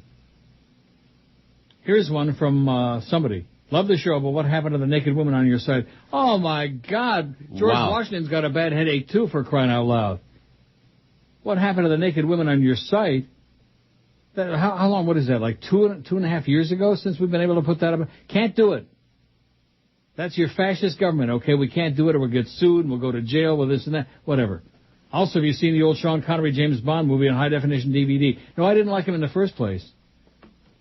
There's a scene with Connery in a bathtub sporting an erect member. Thanks to high definition, you can clearly see oh, no. I would send you the image, but you don't click on attachments. Oh, and I don't want to see that. I want to see Sean Connery's member. Oh, my God. You've got to be kidding me. Is it a gold member? A gold, yeah. It was not a member. It was a finger. It felt like a finger. Here's one. It says, greetings. Recently, my company discovered... Oh, look at this. This is not...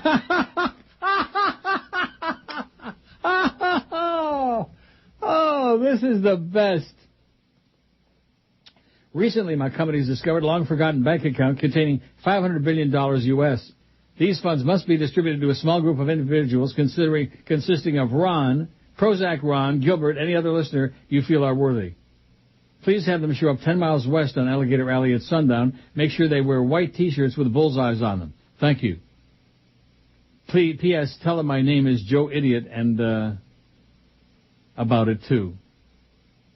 What does that mean? Tell him my name is Joe Idiot about it, too? I don't get that. But I like the other part.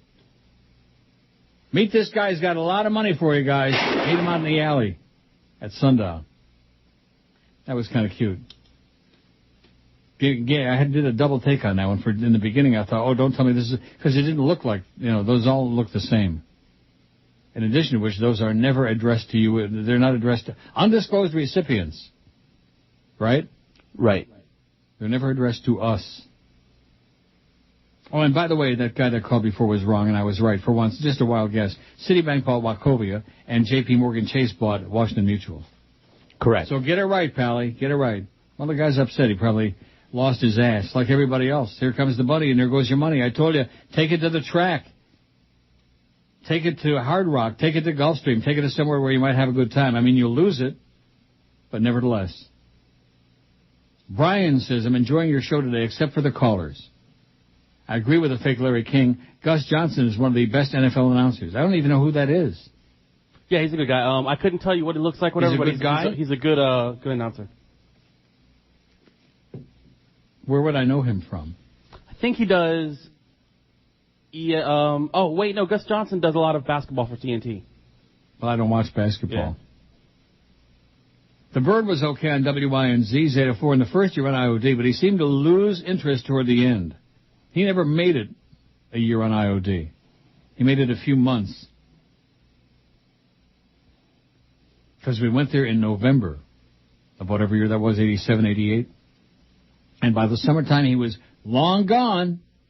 Once that baseball started, once the Cubs and Harry Carey stuff started, he was long gone. Head on the table. Yeah. He'd be perfect now, though. Yeah. Right? Because that whole thing made a comeback, that whining and moaning. I remember he hated you talking about the Cubs or anything having to do with sports. Is Jicka really... Now, this is interesting because it says, is Jicka really doing a story about your career? If so, it's about time. I don't know. He hasn't said anything to me about it. And how would this person know that? Huh? Right. I mean, I had a couple of emails alleging that he would like Jay... what's the guy, Jay Marvin? Who? I have no idea. The one I read from Jay Marvin earlier at WLS Chicago. They used to work in Tampa at FLA. What slots did your friend have luck with at Hard Rock last weekend, Brian? Brian's writing a book. I don't know, something called Extreme Luckiness or Extreme, I don't know. Some stupid thing where it's got like sevens and bars, and then if you get a match, then there are like 2 sliding reels. With multiples, 5 times, 3 times, and if you get a number on the first reel, then the second reel goes real slow, and you think you're going to get like 5 times or 10 times, and it's just got to stop there, and it doesn't. It stops just below or just above almost all the time. And his didn't, and he got $1,600. How do you like that? Yep. And you think I know something? After reading that great book you sent me? You know what I learned? Nothing. Here comes the bunny. Oh, Madeline is back just one more time. Sure. I heard you and George saying that I'm not a real person. I am real. I'll gladly send you a picture if you like. Maybe you can pass it on to Gildy. Oh, she's got a thing for Gildy. She likes the Squeakmeister with that beak. It's the beak who makes the squeak. Oh, God. You're choking me up, man. I'll send her a picture. Who do I want to be, Harvey Firestein or Kate Moss? There you go. Boy, she's sure taking her time getting the hell out of here, I'll tell you. Bye, Madeline. The best. Bye-bye. This is Neil Rogers. Sports Radio 560 QAM. The Sports League. The biggest names. The best talents. It's the Mad Dog. Jim Mandich. Afternoons 4 to 7. Sports Radio 560 QAM. The sports leader. Hi, this is G. Gordon Liddy, and they don't come any worse than Neil Rogers. In keeping up with the current social trends, Reality Toy Company has introduced its new Gang Banger Barbie. Gang Banger Barbie comes in your favorite gang colors. Start your collection with Shanae, Barbie's crack hoe friend, and her pimp boyfriend, Ice Puffy Mac Daddy Kenny D. Gang Banger Barbie accessories include a Cadillac Eldorado for those late-night drive-by shootings of rival gangs and innocent bystanders. It's fun for the whole dysfunctional family. Get it today. 117 at 560. Notice I'm playing all oldie moldies today, and I think maybe through the end of the month, too. Good. Might as well. Those were the funny ones. What? The oldies were the funny ones. No, not the ones that we can play. The oldies that we can't play. Those were the funny ones. Maria B. is back. Maria Bartiromo, the fake one. Taken from the horse's mouth. Citigroup attempted to purchase Wachovia, but the bid was rejected. Wells Fargo purchased Wachovia and will be keeping the name the same for the next 12 months. A perfect example of how our free markets operate, says the grotesque Maria. Make sure to catch me this afternoon on the closing bell. Sincerely, Maria B. Take it right from the horse's ass. Oh, do I even want to read these from Barry, I'm your friend? You tell me. Kill some time. Yeah. Plus, they're slowing down to a crawl now. Also on the pole, slowing down to a crawl. I think you're going to fall just short. That would be a shame. Wouldn't that be a shame? It'd be something. Fatso? Mm-hmm. Stuck on a 441. You still need 59 votes to get to your 500. We're going to do it. I don't think so. 441. What do you got? I got 441. Yeah. Stuck there for like 2-3 minutes. It's Eric's fault. We need 59 votes in 42 minutes. I don't think so. I think you're dreaming. Oh, no. Oh, yeah, this is an old article. This is from a couple of days ago. Pitt Martin, former NHL All-Star for the Sabres, died. Snowmobile accident. Well, that'll teach him, the silly old goat. He's dead. Here's one from Boring John. Can you fire George? Whenever you ask him a question, he just answers, yep, adding nothing to your question. Whenever you need information on something, George should be on top of it. Instead, he seems out of it, almost like he's not into his job anymore. Well, would you be? With that 3% raise he's getting next year, would you be into your job? He probably surfs for porn during the show and is bothered anytime you ask him to chime in. George, get your act together already, says John. John James. Uh-huh. Likely story. John James, my ass. Oh, here we go. The China Cultural Center Award for 2008. I've been awarded $80 trillion, and all I got to do is send them my shoe size and et cetera. And my penis on a platter. 441. That thing ain't moving. I bet you Eric's got the brake on just to piss you off. He hates you. 443.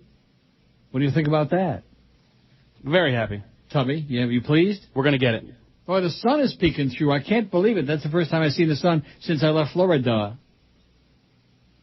Boy, that must be warming things up. I bet you it's like at least 35. What do you think? Okay. No snow. It's already December 2nd. It's 0. It's 32. Well, I bet you it's a toasty 0, though. You know the difference between like a toasty, tolerable 0 and a really freezing-ass cold 0? No, what's the difference? I think John James has got a point. Mm-hmm. How you doing on there, Fats? Are you getting up to 450 yet, or what? Before you get to 500, you got to get to 450. 448. 448. We got a chunk. We got a clump. Uh-huh. Ooh, we got a clump. Do you ever have a clump? Just this morning. Oh, God. Well, I'll tell you one thing. When I made that mad dash earlier, I don't want to get too graphic, but wow. Holy moly. Woo. Even I was scared to death by that. Were you? Even Barry, I'm your friend, says, Dear Neil, do you think George is upset at Prozac Ron for he has many nice things that was given to him while George has to work for his things he gets? Don't you love the rationale? It's very simple. Stop calling and no more animus. It's very simple. That plasma TV and HP is very cool. Jabba needs to be on medications and therapy. So? George, why don't you and Prozac Ron talk one day? You might find he's very resourceful and could be a very good friend. We did. I asked him nicely to stop. You and Neil are good people, plus Prozac Ron brings your ratings up. Oh, yeah. Damn near put the show off the air. Plus, you should give him a chance. At least he'd be on time, unlike Chris, who's always late or no-shows. I gave him a chance take on the your medications. Sincerely, Barry, I'm your friend. He. And it's got about 85 he-he's. I tried on several occasions to have a rational conversation with him, both on and off the phone. You can't have rational conversations with crazy people. With an irrational person, that's right. Oh, my God. Oh. Uh-huh. I just received the worst memo. The last memo I got from the station that was this bad was the one about no food, you know? Yeah. From Jolly Joe Bell and that piece of turd Clarence. I'm not done crying, by the way. From Josh Darrow, December 2nd, 2008, carbon copy Jolly Joe Bell. And wasn't I just talking about this before, about the people that they ought to blow out of there? Yeah. But she wouldn't be one of them. See, the wrong people get screwed. People that don't have their nose up Clarence and Joe Bell's ass, they're the ones that get shoved out the door. This is an infamia. I'm sad to have to tell everyone that Allison Turner is no longer with WQAM. Due to the downturn in the economy and cutbacks here at the station, Allison's position has been eliminated from the budget. Allison was a great asset to the station and to me as the executive producer. She was a tremendous worker with a great passion for WQAM. It's very unfortunate, as are the economic realities we are facing today as a radio station. From Clarence freaking Darrow. How do you like that? I don't. They blow her ass out the door. And that's because she liked this show. And she's not one of those people, you know, like Ray Perry, for example. What does he do there? I'm not sure. He parks underneath the building in an expensive car. Yeah. I'm done. I mean, Maddie Bell, of course, Maddie Bell was Jewish. Allison, is she Jewish? I don't think so. I don't think so. Well, better tell them that. They might change their mind. Of course, Clarence is Jewish. That doesn't seem to make any difference with them. Because he's got the naked pictures of the Beasleys and the Billy Goats. He's got a gigantic decanter full of Jolly Joe Bell's bloody diarrhea. And is saving it as evidence. If I were you, I'd go in there and I'd scour through his drawers. No, that's all right. Like he was doing that one day. He was scouring through his drawers. I almost vomited. I almost fell off the chair in disgust. 454, and just as a thought that he might find something in there, although I doubt it. 455 on your poll. You need 45 votes in 37 minutes. You're closing the gap, baby. You got a chance to redeem yourself. So what do you make of that? The fact that they chose her to blow out and eliminate her What do you position? mean, what do you make? We talked about the fraternity since the first week I was in this building. And she wasn't part of it? No, she's not a guy. First of all, she is Jewish, first of all. But second of all, she's not a So why did you say no? I said, I don't think so. Well, how do you know she is then? Because I was just told that she is. Uh-huh. See? The But first she's ones not were Maddie a guy. Bell, Jewish. She's Hank, not a guy. Jewish. Eddie K, Jewish. Neil's contract sliced in half, Jewish. I think the ADL ought to get involved in this. What'd you think? Or the ADD. Yeah. Now, what were you saying before I so rudely interrupted? That she's not a guy. She's not part of this jock huffing fraternity over here. She's a radio person, even though she is a big sports fan, as you know.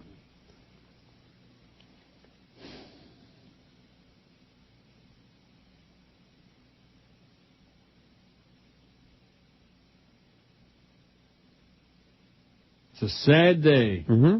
I'm very sad. Sad day at QAM. People who do a good job, people who actually are there for a purpose that we can define, they get shtuch. A real shtuch right in the old rectum ass. But people who we can't even determine what the hell they are doing there. As long as they have their nose in the right place. Rectum. There we go again. It's a busy ass. They stay forever. Like the Beast, for example. What the hell does he do there? You mean who? What is his purpose there? What is his function besides being a troublemaking waddler up and down the hallway? What does he do? Again, do you mean who? Who does he do? Clarence, we know that. You ever seen that that gigantic economy-sized, family-sized jar of Vaseline on Clarence's desk? Yeah. That's him and the Beast. Very sad. Yes, it is. But believe me, there's more to come. Trust me when I tell you. You better watch your backpack, Chris. Well, I'm not Jewish. Oh, that's true. Hey, we got a Goy on the show. We got two Goyim. Mm-hmm. That counterbalances me. Plus, I'm an atheist anyway, so I don't count that much. I count as only part you. The best talent. It's the DA Show. Weeknights from 8 to 11. Here on Sports Radio 560 QAM. The Sports Leader. Neil God. Thanks, Flea. Flea fixed the rejoins. He's a heck of a guy. 96 miles across the sea to the sandy beaches of Miami. That's all it takes to reach it. Say the Taliban. Escape plans, escape plans, escape plans. Took away the rag that was on our head. Now we have to use toilet paper instead. Escaping to Miami, next target of attack. A tropical paradise loaded with apathy is where Al Qaeda should be. They're serving us iced tea and Perrier, but we'd really rather drink our pee. Slash a few throats and seize a boat, pointed towards Miami and off we go to where the angry Cubans slaughter their goats and attack, attack, attack, attack. That's our plan, escape plan, escape plan, escape plan. The plan, our plan, escape plan. 131 at 560 WQAM. Lee Flea, our promotions man, he stuck his nose in there, and good job. Yep. And that's because Clarence doesn't give a crap. See, Clarence could have told him, mind your own business, and the rejoins are programming, and you're in promotion, and keep out of it. And then Clarence could have fixed it, but he didn't do anything. Right. Because he doesn't give a crap. He did tell him the first part. I beg your pardon? He did tell him, mind your own business, stay out of it. No, yeah. No, I'm saying he could have done that and then gone ahead and done it himself, but he didn't fix it. Right. He only did part of that. And it sounds like crap. The sports leader. First of all, the whole idea of the sports leader, what the hell does that mean? It's not English. The sports leader, my freaking ass. So Flea says, I fixed the rejoin, so they should all end in the sports leader. I got tired of hearing them run incorrectly. And so did all the rest of us. Okay, Flea? Thank you. Thank God for Flea. They know his last name is Feldman, that he's Jewish? He's next. You're next, Flea, especially sucking around on this show. Oh. Now, I need to check your email. Moi. Right now. Is there a picture there? Let me do the old send. Madeline, who is certainly not Madeline, but is also illiterate. Please, I send my picture to George. Please tell him to look for it. I send my picture. Illiterate. Yeah. And? Forward it to me. Sure. Now, what is it? It's a fat lady, but it's not. See, I could send her a picture of Chris and say it was me. I mean, you know. Oh, I understand. It's part of the game. The whole thing with the emails is turned into just a game now, which is fine. As long as we get stuff, you know what I mean? Let me save it and then send the actual picture so you don't have to click on nothing. As long as we get stuff like this. Bada beep, bada boop, bada bop. Oh yeah. Thing about Beasley, likely story. It's probably from Joe Bell. Oh, well, we got all the Neil. We got to keep Neil and pay him about $50 a week. Here's the fake Barry jackass who's starting to really, really get under my skin. You know what I mean? Yeah. And you choose to stick around with these grave robbers, ? As if I have a choice. When the last contract ended, remember that period of time? Mm-hmm. And we were waiting, and Norma was sitting there waiting for the phone to ring. There was absolutely no interest in Neil Rogers by anybody for any amount. There was no offer. Not $1, not a dime, not a nickel, not a loony, not a toonie, nothing. Nada, zippity-doo-dah. See, the thing that Joe Bell did very successfully when he came in, I was screaming about this at the time, is he was devaluing my value in the market and the show. See, and you thought he was stupid. And then he did a fabulous job. Hang on at any rate. That's just where it is. Yeah, I choose to stick around like I got a choice. Guess what? I got bills to pay, okay? I want income. And unlike all you idiots out there, you need to go over and sign up with this. Go to FM. Yeah, go to hell. That's my suggestion to Barry Jackass, fake, real, or whoever. Go to hell. Go to hell. Okay, am I going to be able to find that picture of Madeline? Check your box. The fake Madeline? Huh? Check your inbox. Okay, Look there it is. in your box. Emailing Madeline. Let me click the attachment. Oh, boy. Yeah. Oh, no. Oh, yeah. Oh, my God. She's Each all boob has got to weigh 200 pounds. Sure, that's a full figure if ever there was one. Full figure? But, of course, Madeline isn't a real girl, and, that's not really her. Oh, my God. That's Elsie the Borden cow if there ever was. But that's part of the game, it's turned into a game, which is fine. Like the phone's turned into a game, but that's an audio game, much more annoying. And much more difficult to control. Well, if Neil would just screen the calls like George does. Yeah, right. I don't want to screen the calls, and I don't want to do like George does. George does his thing, I do my thing. In a lot of ways. Yeah, that's right. But we both like Johnny F. and Rockets, I'll tell you that. A lot. Yes.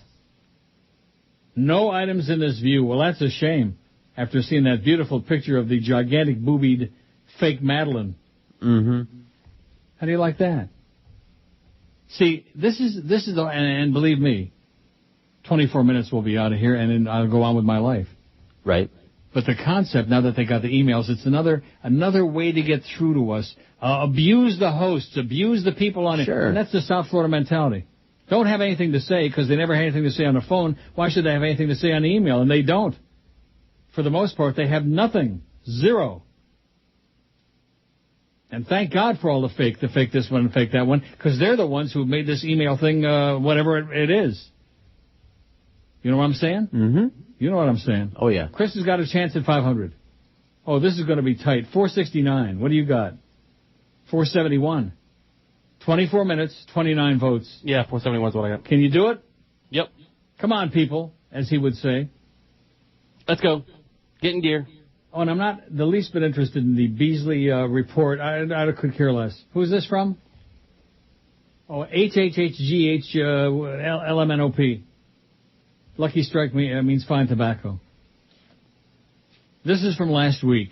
Neil, did you hear? This is the day after we talked about it at length on the air, after we had 500 emails about it. Did you hear Tony Cicarello is gone with a whole bunch of exclamation points?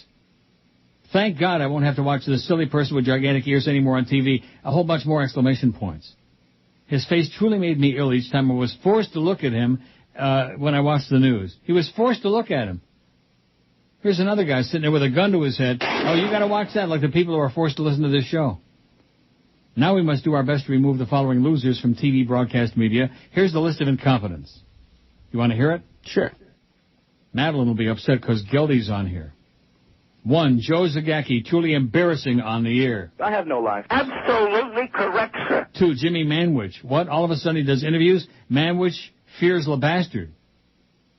3, Joe Rose, sings like a sissy and sucks dolphin ass. In addition, sucks Drew Rosenhaus ass. A lot of sucking going on. 4, Geldy Geldstein, at best a junior high broadcaster with an 8-year-old girl's voice. 5, Kimba Bocamper, pushing 300 pounds, his fat face doesn't fit the TV screen, and illiterate to boot. 6, Randy Moeller, a buffoon who yells and screams with fake excitement. 7, Denise Potvin, a frog, simply a frog. And 8, Jimmy Syphilis, the most horrific NFL broadcaster ever. Jimmy sounds worse than that wicked diarrhea feels and smells like. Oh, this must be from Jolly Joe Bell. Sounds like the voice of experience, don't it? Yeah. Donut, anyone? Boy, you know something I was thinking about the other day, and thank God they don't sell them in my... Yeah. There was something on TV. Some ad. Oh, it's for CHFI. It's from one of the FM stations. They got a good on-air TV campaign. Almost as good as ours. And in the one scene, the buffoon guy from the morning show, he's in the meat locker, and he's got a big donut that he's eating. Or about to eat when he gets caught. That was up only 159, by the way.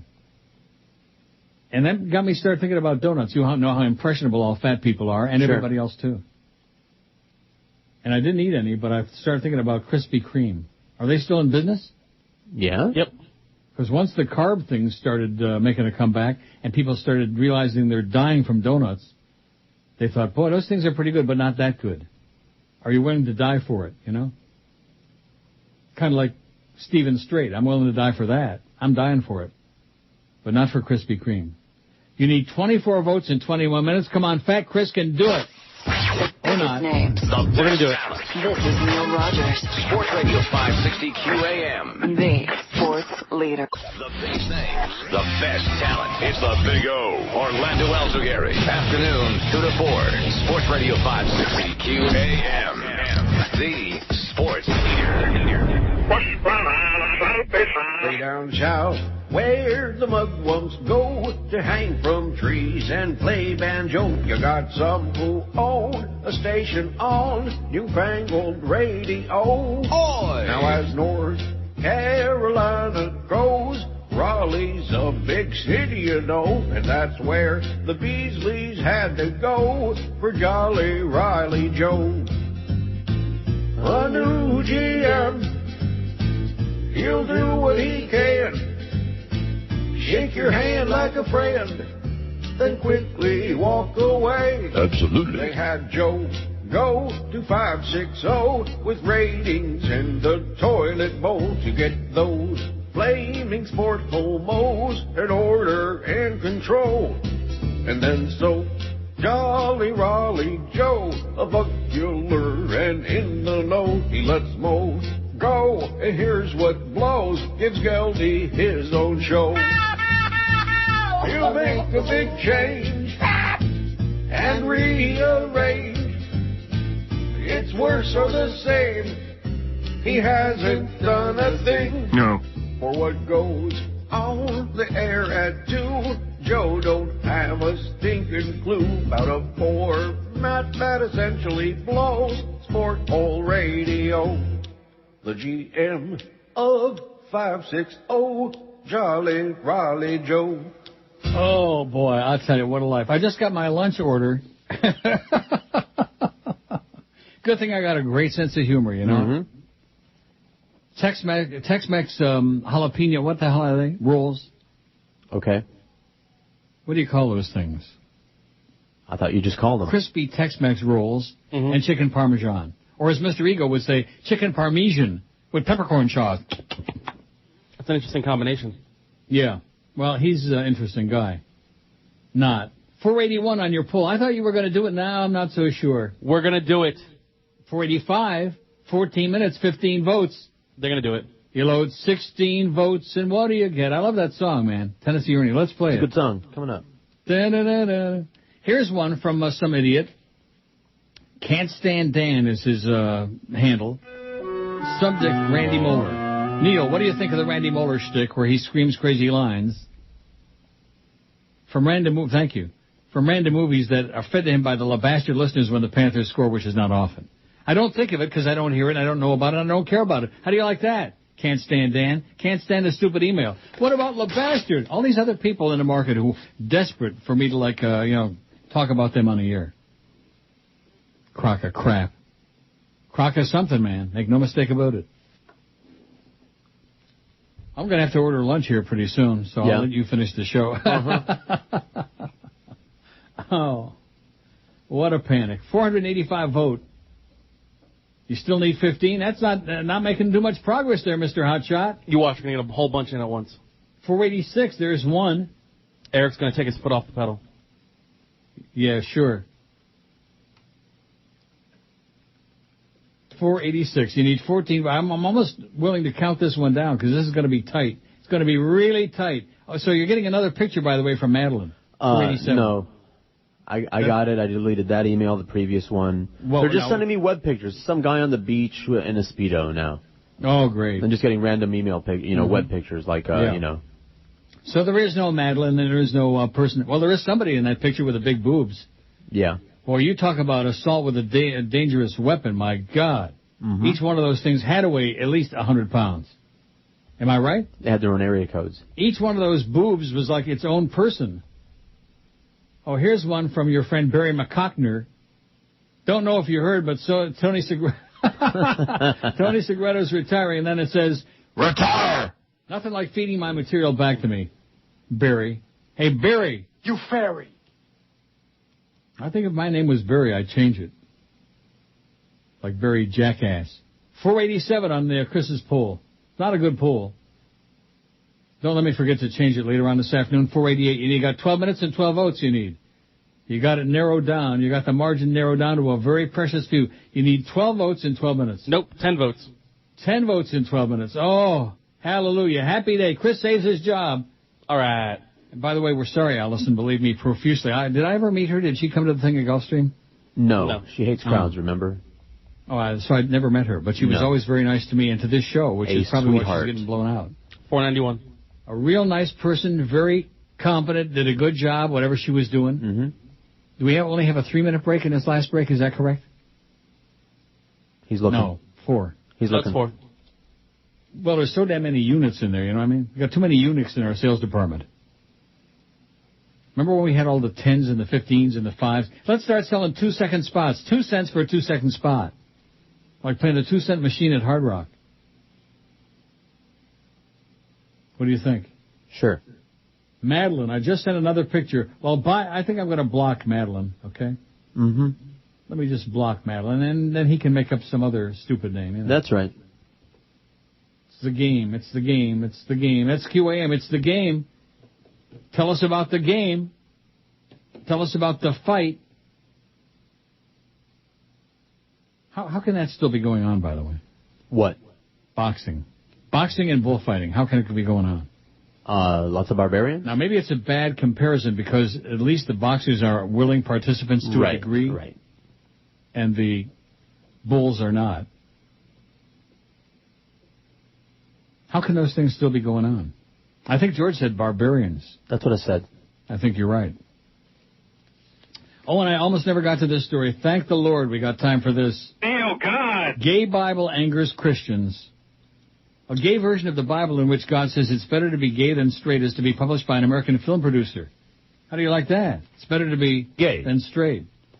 New Mexico-based Revision Studios will publish the Princess Diana Bible, so named because of Diana's many good works, it says, online at PrincessDianaBible.com in spring 2009.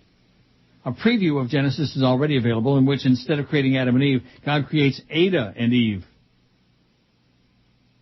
And the Lord God caused a deep sleep to fall upon Aida, and she slept, and he took one of her ribs and closed up the flesh instead thereof, and the rib which the Lord God had taken from woman made he another woman, and brought her unto the first.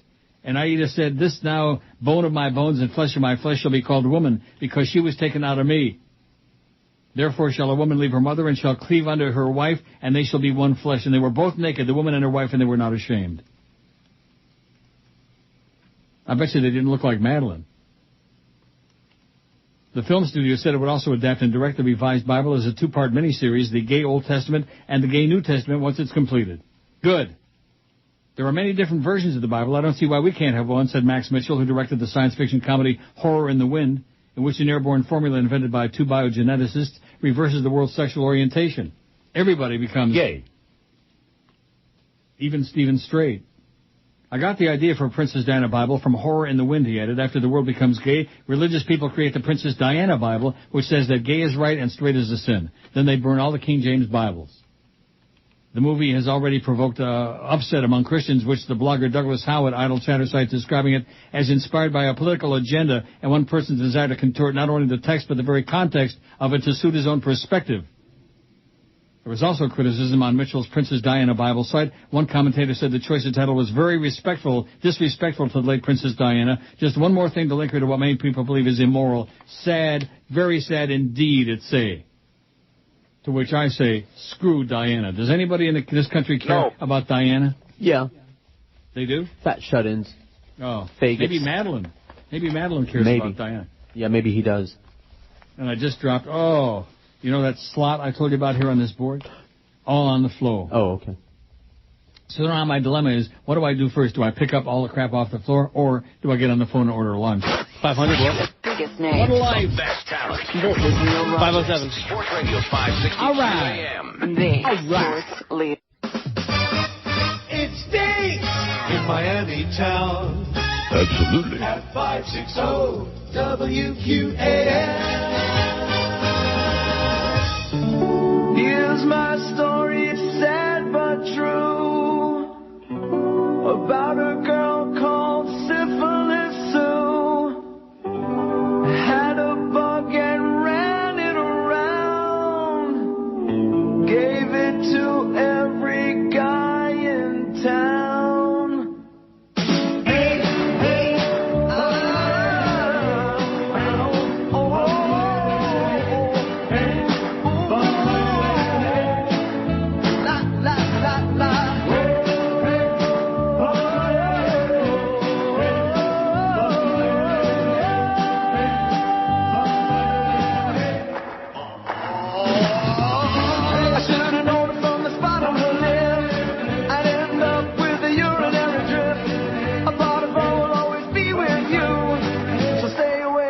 Syphilis Sue. It took her close, I should have seen the signs. Smelled the scent of a friend of mine. He got infected, now I've got it too. So keep away from a Syphilis Sue, yeah. Keep away from that girl. Hope penicillin will do now. Keep away from Sue. She likes to sleep around, yeah, even did it with my basset hound. We did it, then I started to cough. Now I'm afraid of falling off. Here's the moral of the story from a guy who knows. Used to have a hose where this fungus grows. Ask any fool that she ever knew. Keep away from a Syphilis Sue, yeah. Keep away from that girl. I don't know what to do now. Bye, bye, bye. The biggest names, the best talent. And your home for Miami Dolphins football. Sports Radio 560 WQAM. Miami, Fort Lauderdale.